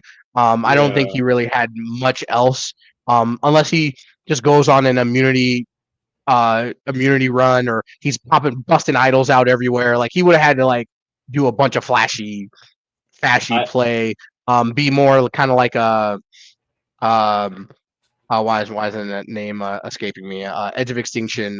Rick Devens. Rick Devens. He would have had to play more of a Rick Devens type of game to have a chance to really get some win equity at that point. But he just didn't. He didn't have the social capital to really make anything else happen. Uh, so Yeah. he needed Katura to jump with him on just one of these moves, and I think he's in a much better spot. Yeah, I know we've gotten away from Survivor 48, but I love talking Sorry. Survivor 45, so I'm happy to do it. I think Austin, I'm a big Austin fan. I think he played a great game in 45 and was only one vote away from beating who I think is the best new era winner in D. So, like, I think, if in the situation where Katura and Jake are sitting next to him, I definitely think Katura wins. In the situation where Jake, Emily, and Austin are there, I still think Austin wins. Maybe even Emily, depending on how things shake out. But I think Austin has a lot of friends on that jury. No, So, no, 100%. I think the only reason why I pitched Jake is that he would have had to have done a lot to yeah, get himself in that position, which I yeah, think would have garnered him the win equity that he may have needed to go over Austin. Because I think Austin in that situation has three shoe-in votes, and that he has regardless. But I think Jake can potentially win all the other ones in that situation if he does the things necessary to get himself to that point. Um, he probably would have also had to been in on the Bruce thing, which I think Emily has over him. Which, yeah, I definitely think it's definitely hard. Jake probably Bruce is probably who Jake needs to sit next to. Now that I think about it, yeah, if anything. Um, so yeah, you're probably right on that. So he needs to make his move early, which he did try to do when with the Caleb vote. So he probably has. He's probably there when Caleb stays and Julie goes, and then they vote out Kelly like they did, then I think Jake's in perfect position where he can do some stuff to win.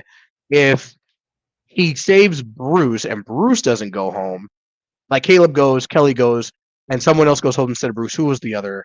Who would have gone home if Bruce would have Kendra. played his idol? No, No, it no, was we would Jake. have Never gone mind. home. No, it Yeah, was Jake. Jake was. It would have been him. So never yeah. mind. he would have had to do something else. Yep, Jake couldn't win. Never mind. Yeah. Jake can't win 45. Sorry, buddy. Well, a good thought experiment, regardless. Yeah. All right, I want to talk a bit about some specific stuff in the episode. We haven't really talked about Chrissy, who of course ends up going home, and she had a really weird episode. I think for a lot of the time it was pretty obvious, maybe to her, that she was, if nothing else, a target. But after the previous episode, where she goes on a tangent about how honor integrity is BS and you can't trust it, she apologizes for this and is like, "I'm sorry, blah blah blah, my bad." And then later on at tribal council, she says the same exact stuff. And I know her goose is probably cooked at that point, but I was a little confused by that. I think I think she kind of shot herself in the foot at the previous tribal council, and that's kind of where everything kind of went downhill for her. I think the idea in Survivor is that um, if you don't agree with how the state of the game is going, you kind of just need to ride it out until the opportunity presents itself for you to Yeah, change things. And I just don't think she was patient enough to allow that to happen. She's probably got a little alpha female in her where she kind of felt like, hey, I don't like how things are going, so I'm going to make it be heard. I'm going to let it be known. Whereas Camilla's doing a little bit more tactfully, and expresses, herself in a different way, which is kind of why I think the vote ended up going on Chrissy as opposed to Camilla, because all these things that Kyle was saying was true. Camilla is voting with us. Camilla she's working with us. Like, we don't have to vote her out because she's someone that we can use for the time being, which Camilla presented herself to being that way. Whereas Chrissy was like, I'm ready to go against the status quo right now, which is probably not something the majority alliance wants to hear.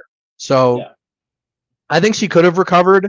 I think she could have found a way to kind of fall in line, but I think she kind of takes herself off the table as an ally to work with on a potential flip, because she instantly becomes the target of the majority alliance based on the things that she said in tribal council, based on the things she said before that tribal council when she talked about it would have been smart for the other tribe to get rid of Shaheen.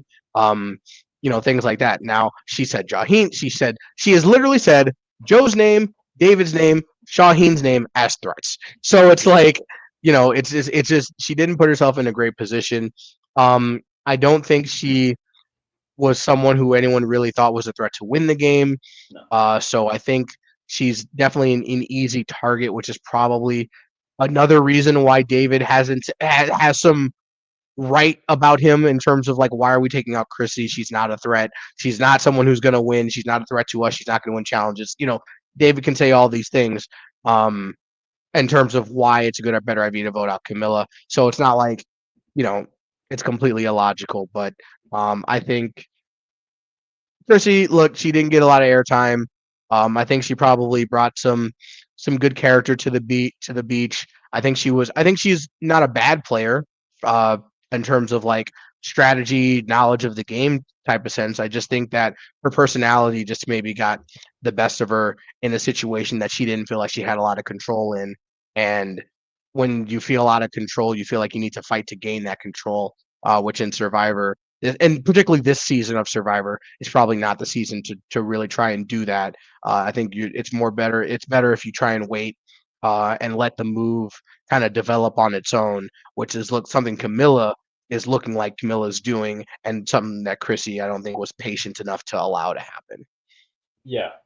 It's really interesting because I think Chrissy is sort of, she's talking out against this majority alliance, and I think this is almost like the closest thing you could get to pagonging, in the sense of, like, oh, the majority alliance is someone saying, oh, well, this majority alliance is taking control of the game, and then the majority alliance votes out the person who's saying that. It reminds me a little bit of, like, Redemption Island, where, when the Zapatero tribe, I believe it was Boston Rob's tribe, took control of the game, the first people that he took out were the people who were strictly saying to everybody else, hey, these people are taking over the game. Like, David Murphy was, like, one of the first people taken out after Matt Elrod, and I believe Andrea followed pretty soon after that. It was Only uh it was it was David Murphy, and then I think after that it was Ralph, and Yeah, and then Ralph was shortly pretty after pretty. openly against it too. So Yeah. so I think Chrissy kind of just put herself in a really, really bad position by because like if you're working with those people, even if you're Camilla and you're not like in with that alliance, but you're in with like a few people in that alliance, like there's no incentive to really completely flip the game on them if there's just a better time to do it down the line. Like maybe Chrissy wasn't the best vote for, say, Camilla specifically, but I think it's better than trying to force somebody else to go home. You know what I mean? Well, this is also where I kind of think that David was right in the sense that Chrissy's personality and her game style is suited for the majority alliance. If Yeah. Chrissy's in the majority alliance, she's not pitching backstabbing and and lying and cheating and stealing is going to be best for everyone in the game because she's in a position where it benefits her to not talk about that kind of stuff. And Hmm. I think that is the difference. I think Chrissy is prime. Let me work with Kim Spradlin and her, army of women to get Yeah. out all these idiot men. That's perfect spot for Chrissy. Perfect spot for Chrissy is Monica Culpepper with Tyson and Yeah. Jervis. Like it's like that is prime spot for Chrissy, and then maybe make a move late in the game, like take out one of these guys late. Hmm. Um, maybe the best example would have been if she does um maybe I'm trying to think of what would be a good example. Maybe Kimmy. Maybe she pulls a Kimmy in Cambodia and tries to Yeah. go against like she rides the majority alliance until she absolutely can't anymore, and then pushes for a flip to happen, and then and then succeeds or fails. That's kind of where I think the thing that Chrissy would have needed, the game that Chrissy needed to play, but she didn't get the opportunity to do that because I think in part because I think she got swap screwed a little bit in the sense that the people that she was working closely with, she was not with after the swap. So she wasn't with David. She wasn't with Kyle, who I think she was closer with on her original starting tribe. And in the end, she's left with Mitch, who she's not super close with, and then Cedric and Bianca and Say, which again to everyone on that tribe, keeping Bianca was the move. So Yeah. I think so. Just to go back to that point, I don't care whether she had a vote or not. Keeping Bianca was the move because you keep Bianca, you have someone that can bring you in to to Joe and Eva, that Joe and Eva trust because Bianca was working with Joe and Eva at the time. Hmm. So like you have so much more leverage keeping Bianca than getting rid of Bianca and keeping Star, which is like Star's not working with you. Openly wants you out. Voted for you at tribal council. Like I think Chrissy's move should have been keep Bianca. Cedric could have said whatever. He doesn't have a vote. Chrissy just said, I don't care. Yeah. Like, I just vote out Star and then good to go. But Yeah. and then I I think Chrissy could have then set herself up to be in that position where she could have been in the majority alliance and then made a move later. I mean, if Chrissy's in the majority alliance, like if you're in an alliance with Chrissy, like that's great because from what we saw from her, which admittedly wasn't much during the season, like she does sort of fulfill that like Monica Culpepper role of like she is gonna be the voice of the alliance basically, and she's gonna probably get eyes on her, not in the positive way because of that. Like if she's the one talking about like, yeah, we have the numbers, you can't do anything about that, or like, I'm just voting based on who is connected with me first, sort of like what Monica said in Blood versus Mhm. Water, then people are not going to look at, your Tysons or your Jervises quite as much. It's going to be more about, oh my God, well, Chrissy's just talking, Right, she's because yeah, everyone's looking at Chrissy as the person who should have flipped and didn't. And exactly. that's the position that the no one on the jury likes that person. And but that's the perfect kind of person that you want to align with is the person who should flip on you but never will. Hmm. Yeah. No, that's a great point. I am a little interested. We talked about this like a very brief amount, but Eva wins this immunity challenge, this poll, the classic poll challenge.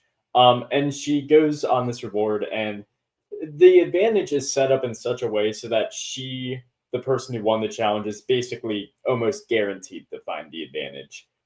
which I thought was interesting. I honestly don't dislike it. I kind of think it's interesting. I would just hope it's not something extremely powerful for Eva if she goes and gets this advantage and sneaks out next episode.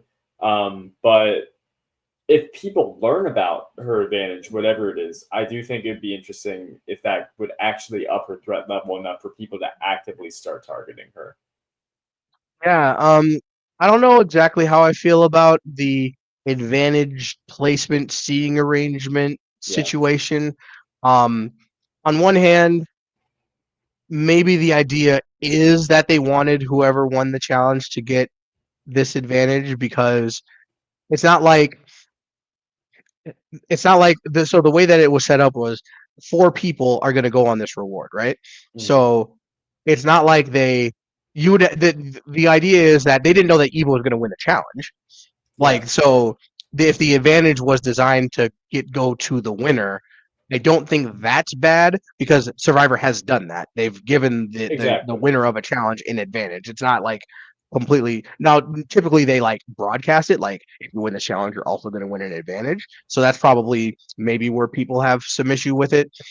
It's also Mhm. a little heroes versus villains coded with the advantage in the popcorn bowl. Yep. Um, during movie night. One of my One of the favorite best scenes in Survivor scenes. history. Yeah. Yeah, yeah. So it's got a little bit of that kind of energy. Whereas it's in the bowl of chips. So like, what if Eva doesn't like chips? Like you know what I mean? So like, she's not gonna Yeah. touch the chips. So and so and then also like they put it in the chip bowl. They don't put it in like a bottle. Who drank it out of the bottle? Who was it? Uh, There was an I advantage in a can't bottle.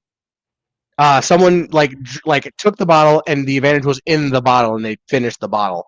I can't. I'm gonna hate myself for not remembering who that was, but I just remember that scene. But like if what if someone doesn't drink, they're never gonna touch the wine bottle with the advantage in it. So it's kind of like I don't know. I'm not up in arms about it. I don't. I think people are just upset that it's Eva and Eva also has an idol. So Yeah. I think really that's really the only issue people are having with it.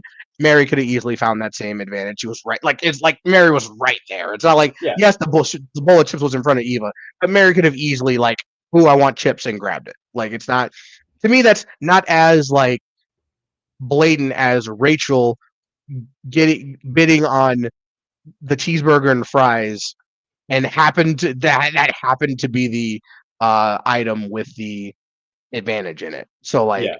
it's all four of those people could have gotten that advantage in my eyes. I don't think it had to have been Eva. I think they wanted. I think production. Sure, if Eva gets this advantage, is that great? Absolutely. We're building Eva up as a heroine in our story, but it's not that big of a deal as long as it's like you said, as long as it's not super overpowered. Like as long as it's not like well, Knowledge is power or something like not that. no not knowledge is power. I'm more so thinking like safety without power. As long as Yeah. it's not that, I'm fine with whatever it is. Yeah. No, I agree. But of course, the reward wasn't the only part of this. There was also the other thing of the first two pairs that were eliminated from this pair immunity challenge have to go on a journey where the loser will lose their vote for this tribal council, which, it's okay. I'll say this: it's better than it was in the pre-merge because everybody's competing against each other and can sort of Yes. collectively decide who they don't want to have the advantage. So you have Mitch, you have Shaheen, you have Star, and you have Camilla playing this interesting sort of game. I mean, to me, it's a Mario Party minigame. It's literally a Mario 100%. Party minigame. It's literally a Mario Party minigame. The first thing I saw the challenge layout, and I was like, I'm a nerd, so I was like, Yep. that's Honeycomb Havoc. I know what that Yeah, is. They 100%. That's Mario Party 2 100%. Like I've Yeah, played this game 100 times over. And yeah, the fact that that's what this challenge was like, I was just so that's part of I loved it. I thought it was great. Like, oh yeah, sure, like throw a Mario Party mini game onto a beach and Survivor. yeah. Like I'm Why totally not? down. Why not? I did think it was definitely interesting in the sense that it is sort of strategic and it gives you a good sense of like the dynamics of the four people who are there. Where Camilla and Shaheen, it is strategic, and there is like elements of like just outplaying people to it, but there's also an element of collaboration. And it was interesting to me that Star was the one who lost her vote and it wasn't Mitch, because theoretically, Shaheen, Star, and Camilla are all maybe not directly working with one another, but they're in the same sort of sphere, right? They're in the same sort of boat. They're all Um, connected to Kyle, sort of, but yeah, I think maybe not Camilla's Star. probably the one that probably sits there. She is on some way is connected to Mitch and Shaheen and not as much Star. Yeah, Whereas, like, you can make an argument, Star and Shaheen were on the starting tribe together. hmm, Um, Mitch and Camilla were on a starting tribe together. Camilla and Shaheen, were on the Vula together, right? So there's yeah, there's there's different interpersonal connections either way. The thing that didn't make sense to me, or was the most telling, was that Star and Shaheen did not work together um, yeah, to do anything, and I think that was probably the most telling thing. Uh, Mitch and Camilla, point blank, they were working together. Like they didn't hide it. They were like, we're gonna do whatever we can to make sure that neither one of us loses a vote. But Star and Shaheen didn't do the same thing. And I think Shaheen was fine because he wasn't the one that was going to get targeted in the end, yeah. which also says something about their dynamics. I don't know if you heard any of Chrissy's post game interviews. She mentions that Star comes back from the journey, completely comes running. They're all working together. Um, things like that to kind of point that out, that Mitch, Camilla, Shaheen, they're all working together. They all like bend up against me, which kind of you know set some other things in motion potentially, which is maybe why Chrissy felt the need to speak up at tribal council. Yeah, Stars. Here's the thing. As I mentioned before, I really liked Star giving away her idol to Eva in the moment, and I don't even dislike the fact that she didn't have a vote this tribal council. I've said for the past few seasons that like one of the things that I would do if I was on Survivor is I would not want to accumulate any power. I just want to lay low as long as possible. Like, because if you don't have a vote, you're not going to get targeted. Your ally is probably going to get targeted, with like exceptions in the pre-merge. And if you have an idol, somebody else, your ally who has an idol, is probably going to get targeted before you. But Star has proven to me that that's a bad strategy, and I shouldn't have thought about doing that, because unless Star can like really pull it back, which I think she can, maybe depending on if she makes a move next episode, as you said. Um, but right now, she doesn't have any close allies really, and yeah, she just doesn't have any power. Like she has to sort of Well, be at the mercy of others to get further in the game right now. well, I think the problem is that her giving her idol to Eva had nothing to do with game. Yeah, She didn't, and it didn't have anything to do with game. It all just simply had to do with how she was touched by Eva emotionally. And I'm sure at the moment Eva felt the same way. But once that wears off, Eva has an idol and Star doesn't, and they're not any closer aligned than what yeah, they probably should have been when you make a move like that. Because A, the move is public, everyone sees it, and B, like Star didn't do it in a way of like, hey, I know we got off to the wrong foot. I think we got off on the wrong foot on our original tribe. You opened my idol. I want us to be able to establish a relationship together and work together further on. I want to give this to you. Now it's not public. Not everyone knows about it. Everyone still thinks that Star has the idol, but she's now gained so reliance on Eva because now Eva knows that Star trusts her enough to not share this with everybody. So I think that's kind of I think it was kind of a double issue. I think the thing with not having it power is one thing. It's just you still need to know where the power is. So yeah, that's the thing. It's not that I don't have any power in the game. It's I don't have the power, so I'm not the target, but I know where the power is, and I know that the power is going to work for me. So that's kind of where I think that lies. So I think the strategy is sound. I think it totally makes sense. Like hey, there's a beware advantage over here, you should grab it. Like, kind of thing. That's what people should be doing, as opposed to like, um, you know, being blissfully ignorant in terms of like what's happening in the game, or putting it completely public to the fact that it's hiding in plain sight. And where, but that's right now, that's what Eva's doing. Eva has all this power and is just kind of sitting there, and no one's trying to come after her, Mhm. which I think I should change. And if it doesn't soon, then I don't think many people outside of the strong five will have a chance to win the game. Yeah. Well, apparently, I read this. This might not be true, but apparently, Star was going around, and when she had her beware advantage, was saying to people like Shine, like, "If you solve this for me, I will let you have the idol." So I don't know if it was such an emotional move to give the idol to Eva. Regardless, I think you're right in the sense that in the end, that move did not create a new bond. Like there was a brief one, maybe like where Eva and Star were like kind of working together, but Eva's number Just one got the was target off still her back. It just got yeah, Eva to stop targeting Star. That was really it. yeah, that's Eva was about it. targeting Star ahead of that, but now Star does this. Eva's like, okay, I guess I don't need to target you anymore. That's it. Like Eva didn't bring Star in. Eva didn't say, hey, let's make a final four. Like, hey, I have something going. Me and Joe are building something. Like when the strong five got made, it got made at the merge. Star was right there. Like Eva could have Yeah. brought Star into that.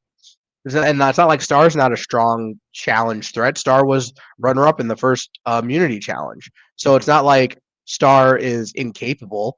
Like they could like how come Star's not the sixth and Mary is? That like what's Yeah. going on here? Yeah, or Mitch. I mean, like obviously, and I'm sure David is gonna get his just due, but like the whole strong five is so hypocritical. Like because and what does it mean really? Like, is Mitch a part of the strong five? People keep talking about how good Mitch is in challenges. Like, should he be there theoretically? Like, does David really want to go to the end with the strongest people, or does he just want to go to the end with the people that he likes? I think it's the latter. So Which, from what I yeah, understand, there is some. I think you're right in terms of the Mitch aspect of it, but again, from what Chrissy was saying in her exit interviews, David had been talking like all season about how he wanted to go up against Joe, how he wanted to go up and get challenged, go in challenges against Joe, work with Joe. Like there's I think there's some validity to what David wanted, and I think, and I also talked about this with Rob on another Q&A where it behooves people like David and Joe to work together, well, sure, because otherwise that's their only path to actually win the game, because their archetype does not win in the new era. It can go yeah, far, it can like make moves and be utilized, but that archetype always gets cut at some point, particularly because they're not working together with people that they find loyal. So like yes, there's a lot of like ego and like a lot of that in terms with David, but that's typical with that archetype. But the reality is that if David wants to win the game, he can't be the only big strong guy creeping up towards the end game. He needs to be working with other threats that are people that are perceived as threats to him, and other people who are going to look at him and say, hey, I don't want to hit you at any point, because he will have no chance to win. So I think the way he's going about it is bad, but in terms of like the concept on paper, he's doing exactly what he needs to do. If David wanted a chance to win at the end, he needs to go deep into the game with other people that are perceived as big a threats of him, if not more. yeah, Because right now he's just instantly right away when you get to the beach, you're a big strong guy, you're gonna probably dominate in all the physical challenges, so on and so forth.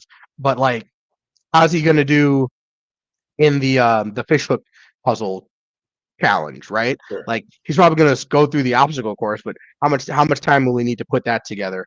How's he gonna be at Samotion?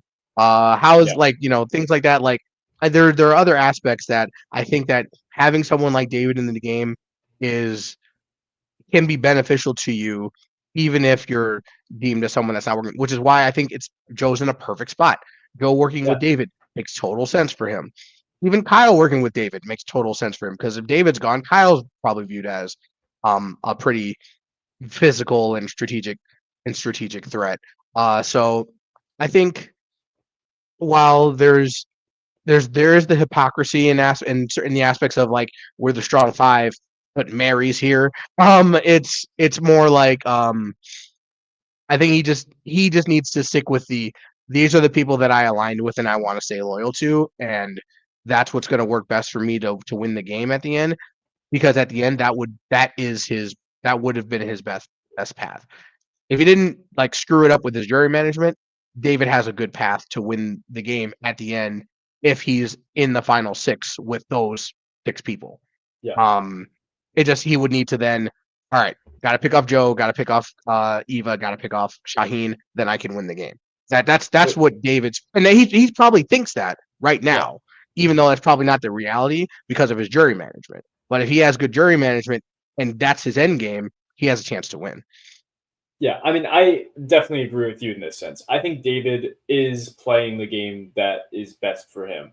Teaming up, getting the strong people together, making it so that, there's not one clear challenge threat.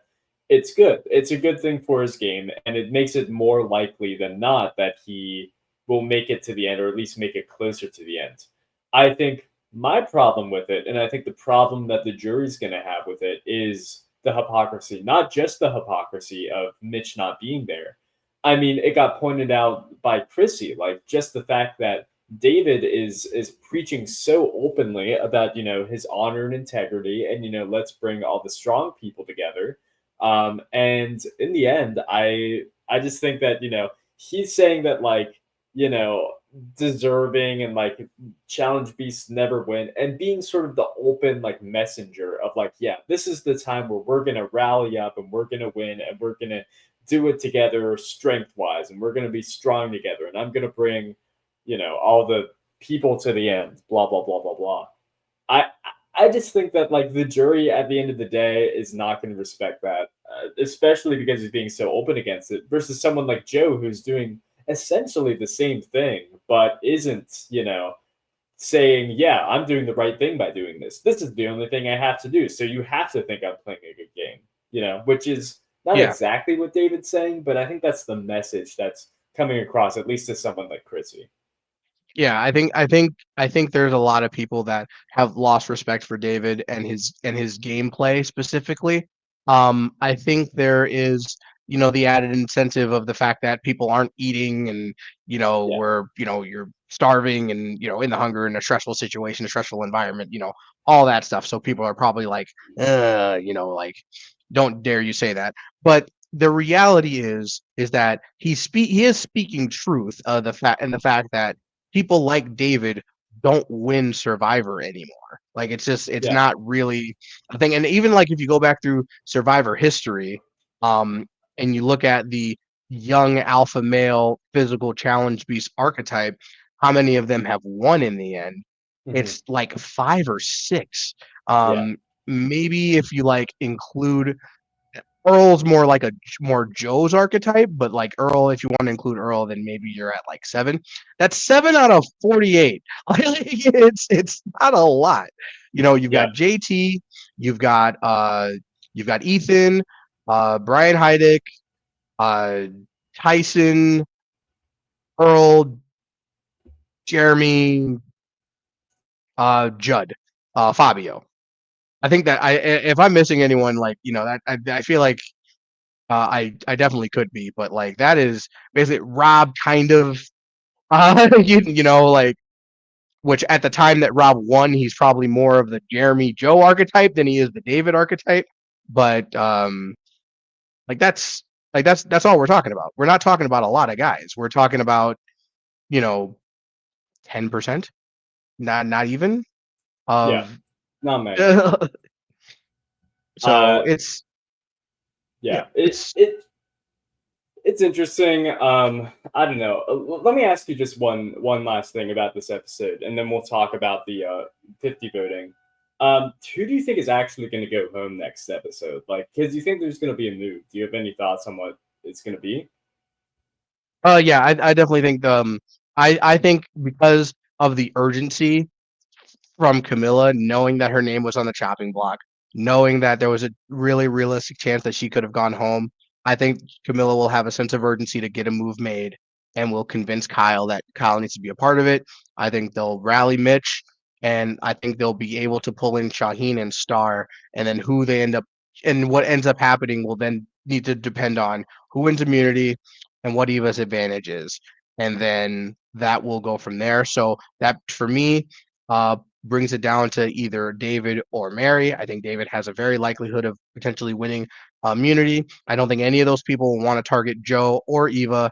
And I think Mary is going to be the unfortunate casualty of the move being made by the players on the bottom, joined with uh, Kyle and Shaheen, which will then instantly put David, Eva, and Joe on the back foot. Now, I would hope that Eva would be smart enough not to play her idol in that sense, so they would still have the ability to then make a counter move, which is totally fine. I like Survivor when everyone has an opportunity to do something.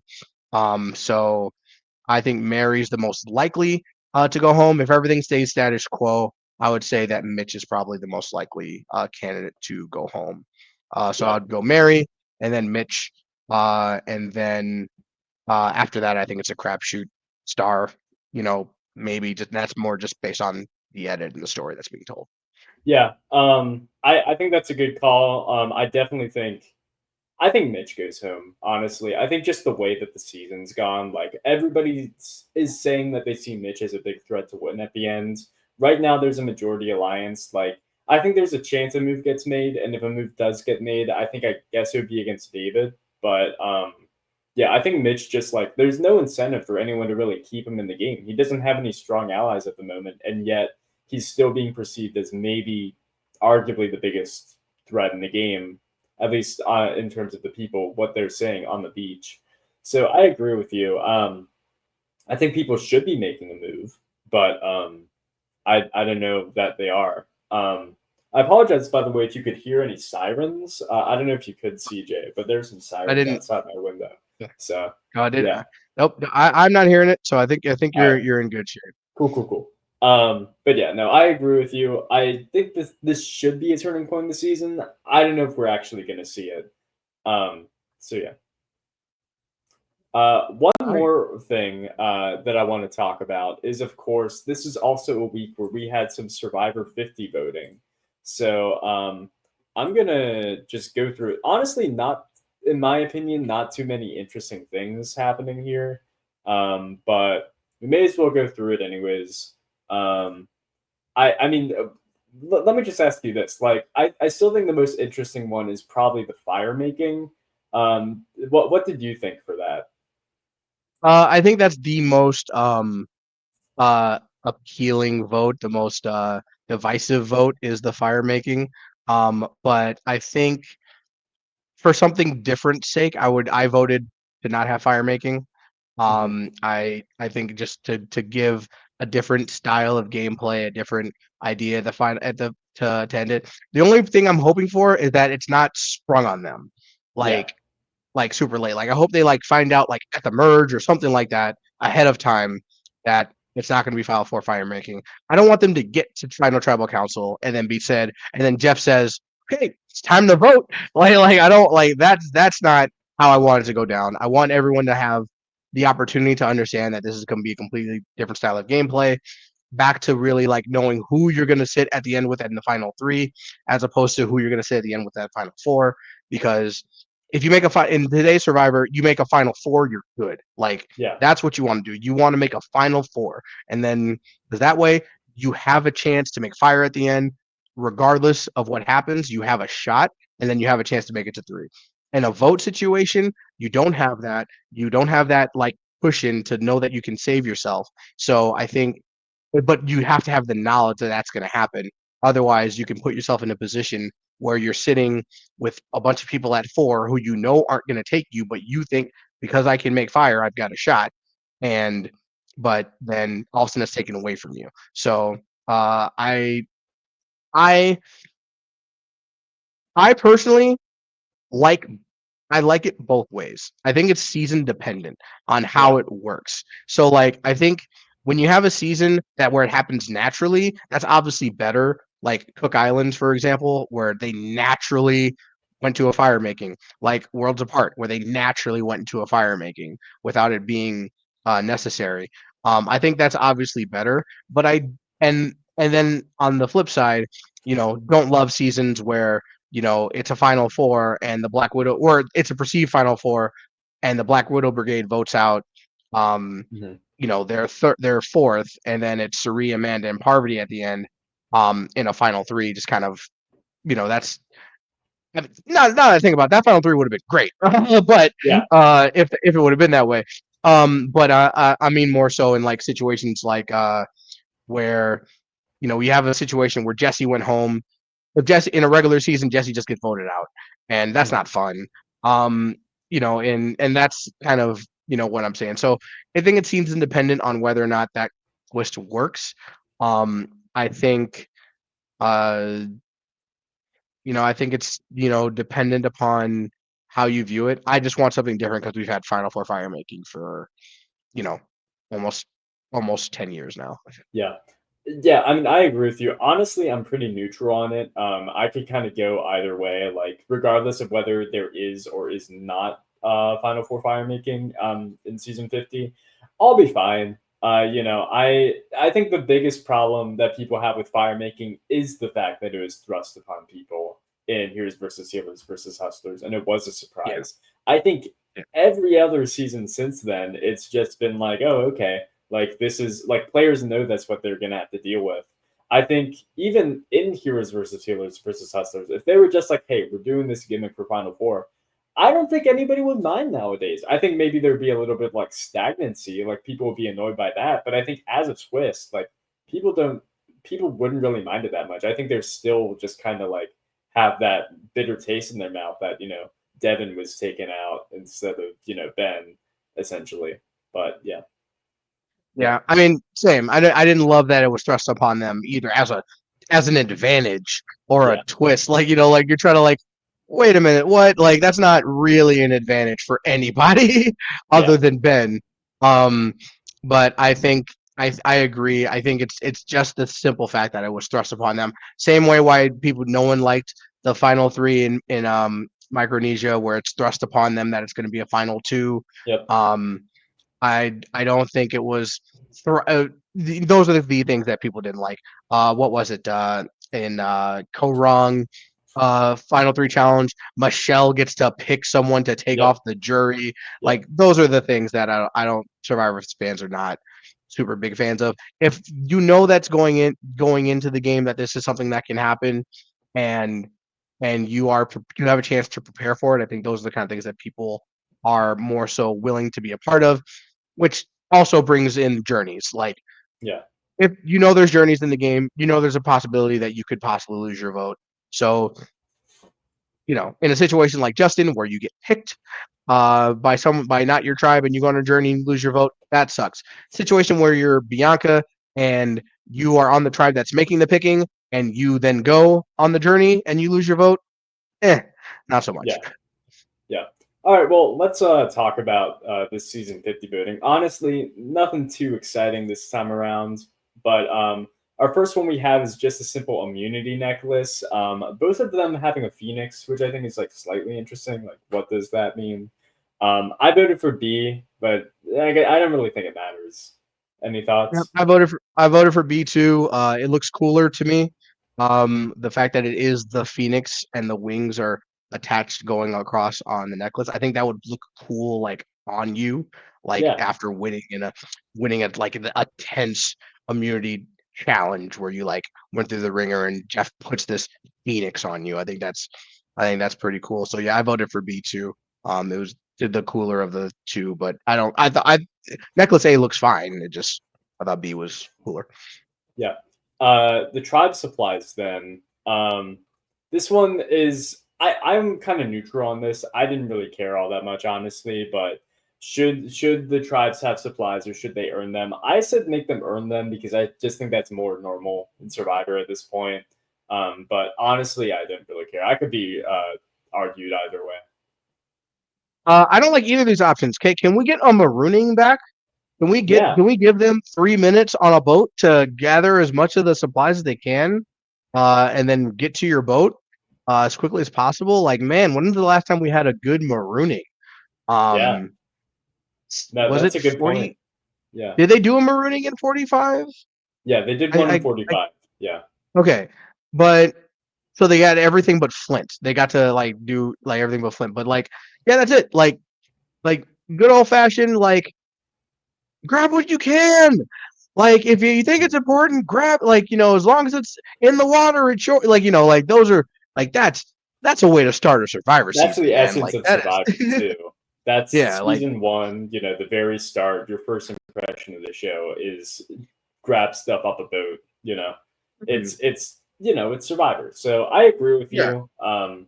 But regardless, I picked B. But yeah, I'm with you. I didn't really like either option. So yeah, Yeah. If for me, it's either do it that way or just give them supplies. Honestly, I voted for giving them the supplies because those are the options. But yeah, I love a good old fashioned marooning. yeah. All right. And then finally, we have twist, which is the most interesting one, which is don't either you don't like the twists or you love the twists. I voted no, and I understand that this might be a bit of a question mark. Like, why, Joey? Why would you do this? Part of it is stagnancy, but the other thing is we have not had a returnee season that hasn't had a ton of twists since All Stars, since 20 years ago. And I just think it'd be interesting to see seasoned players try to navigate that environment instead of being in sort of twist heavy seasons like Game Changers or Winners at War, or even to some extent Second Chances was. So I'd love to know the reason. This is why I think the way that we're voting here is like kind of whatever they're gonna do whatever they want anyway, as far as I'm concerned. Like, Yeah. give me an example of a twist. Like, Yeah. is a tribe swap a twist? I mean, Yeah. I know it was considered a twist early on, but is a tribe like those are the kind of twists I like. So like I like good old I like a tribe swap. I don't like an hourglass twist. No. um, and I don't like a split tribal twist. No. Things like that. Those are kind of so if I voted for less twists, hoping that the only twists that they'll do are tribe swaps. Yeah. Um, even the fake merge I can accept. Like I'm okay with a fake merge. Sorry, Xi'an, Survivor Thailand. Mhm. But I think a fake merge is an okay twist. Um, but things like hourglass, um, losing your vote, on regular occasions, split tribal, Yeah. um, double tribal council or like joint tribal council. We don't need to do that. No. Not a super big fan of those. So those kind of twists I don't like. I like simple twists, easy twists. Um, like pick someone to go on this reward, like Yeah. which is not really a twist, but like it plays into the interpersonal dynamics of what's Yeah. happening. You can Um, shake up the game without having to have an hourglass twist or to have a journey. yeah, Like there are different ways to shake up the game. Like, yeah.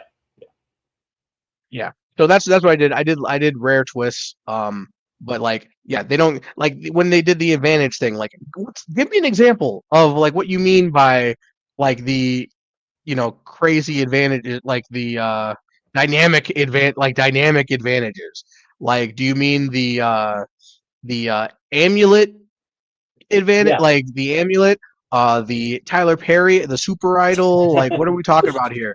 Like, I need an example of what I'm voting on or what I'm not voting for, and the fact that they don't provide those things for you tells me that they're just going to do whatever they want anyway, and just Yeah. be like, you guys voted for strategic twists. Well, you know what's strategic?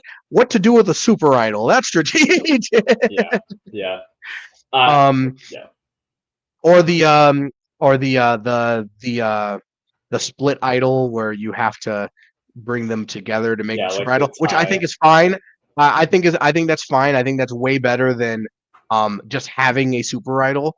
But Mhm. like bringing two idols together to make one idol, that is great. That is great. If you can get two people to do that, and then you have a super idol, more power to you because you Mhm. took these two advantages to do that. That is the advantage that I think should still be in the game. is that you Yeah. can make 2 idols to become a super idol. Um, and then what was it? Or we don't need fire tokens. Uh, miss me with that. Not Yeah. don't because that just like ruined um a section of Winners at War Hmm. because they were bartering for fire tokens. Um, and then what's another one that they did? Like the Outcast twist, like things like Yeah. that. Like don't Yeah. need that. I mean, I agree with you. Some of those twists are like fun and moderation once, but I don't want to see any of those return Yeah, for like is seasons Exile 50. Island a twist? Like Exile Island is Yeah. fine to me. Like that's a twist that I'm okay with. Hmm. Uh, Eggs of Extinction we could do without. Yeah. Um, we could do without the Island of the Idols, or things like that. Exile Island, I'm all for that. Actually, Exile Island, I think you have to do that in a bigger game, or longer game, as opposed to one where it's just 28 days. Yeah. It's Um, yeah. I agree with you. Honestly, I'm not even a huge fan of Exile Island by itself. I don't really think it adds much to a season by itself, but I agree with you that like we don't necessarily need to bring that back if that's looked at as a twist, which I don't even know if it is. Like that's the thing; it's impossible to know. So yeah, I voted for no. For I don't like twists or whatever, just because I would rather have less twists that are crazy than more twists are crazy, just in yeah. case. So There's a reason why like seasons like Survivor Borneo and Survivor like Australia are still looked at by fans as some of the better seasons. Not just the fact that they're the first two, but just because of the dynamics of and simplicity of the gameplay. mhm. Um, because Survivor Amazon, simple season, uh, just great because of the cast. Pearl Islands, great because of the cast. There was the Outcast twist, but like the Outcast twist, uh, you It's know, not that big it part of the season, yeah, honestly. it's not as huge a part of the season as it was because people that ended up coming back were people who were like they were important figures in what the game was even before they were voted out. So like I Yeah, wasn't like super upset with that. And I also don't like hate Redemption Island, for example. I hate Redemption Island at the final six. yeah, Whereas same thing with Edge of Extinction. I hate Edge of Extinction at final six. Redemption Island, Edge of Extinction at 13 or 11, totally fine. yeah, Then after that, everyone go home. yeah, Like it's you get voted out, you're voted out. So like those are the kind of things that we're talking about. The amulets, which the way that the 46 cast talked about the amulets, I didn't necessarily agree with. I oh, I thought did. the amulet. I think the amulets. So this is interesting. I think the amulet creates a situation that can behoove you if you play it like Austin did. Austin played it absolutely perfectly, where he didn't make a big deal of it to anyone but himself. Yeah, it's And true. he naturally got an idol from it Yeah, because of the way that he played it. And so everyone knows that they have these things, but A, it's public to them, but in terms of like the necessary need for him to get it, like hmm, he didn't because once everyone knew he had the idol after they voted out J Maya and Kelly, like no one's like targeting Austin because he had an amulet. Like that's it true. wasn't a thing.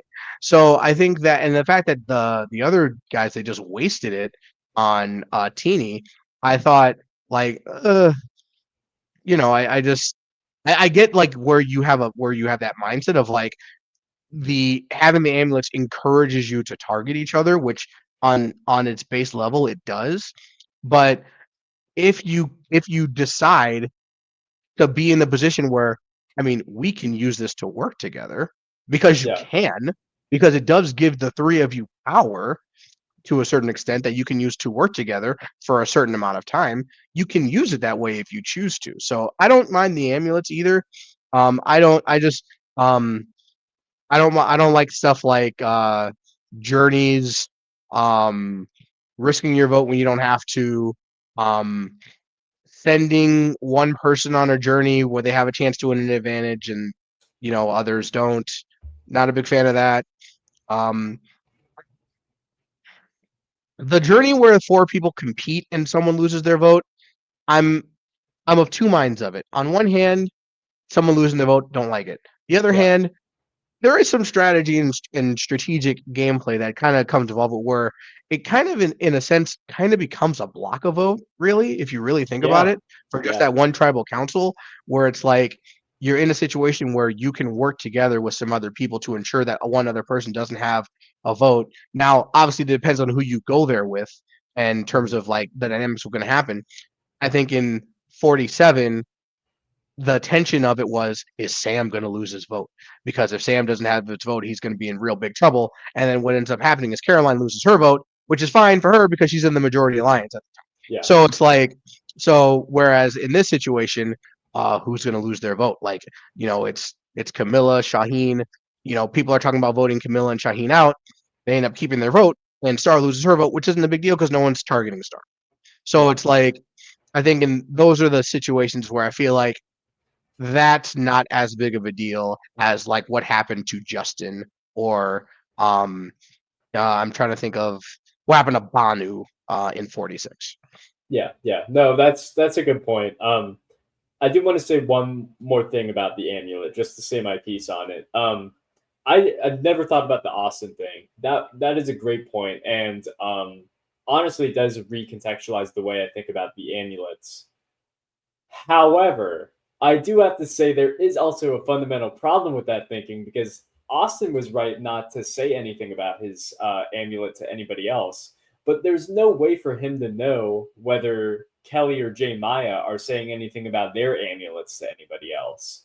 And maybe just even Kelly just mentioning to say Bruce that like, oh yeah, no, I have an amulet, and so I really want to get rid of Idol. I want to get rid of Austin because I can get an Idol that way.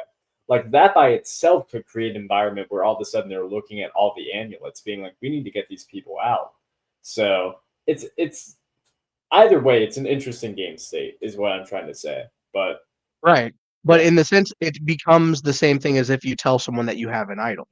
You tell someone that you have an idol or you find out that someone has an idol, mhm, what do you do with that information and how do you go about whether or not like if that person has an idol, are they a target or do they become an ally? You kind of yeah, have to make that decision on whether or not you have that information. Now, in this sense, it's a situation where um another like the instance of like where the Rick Devens, right?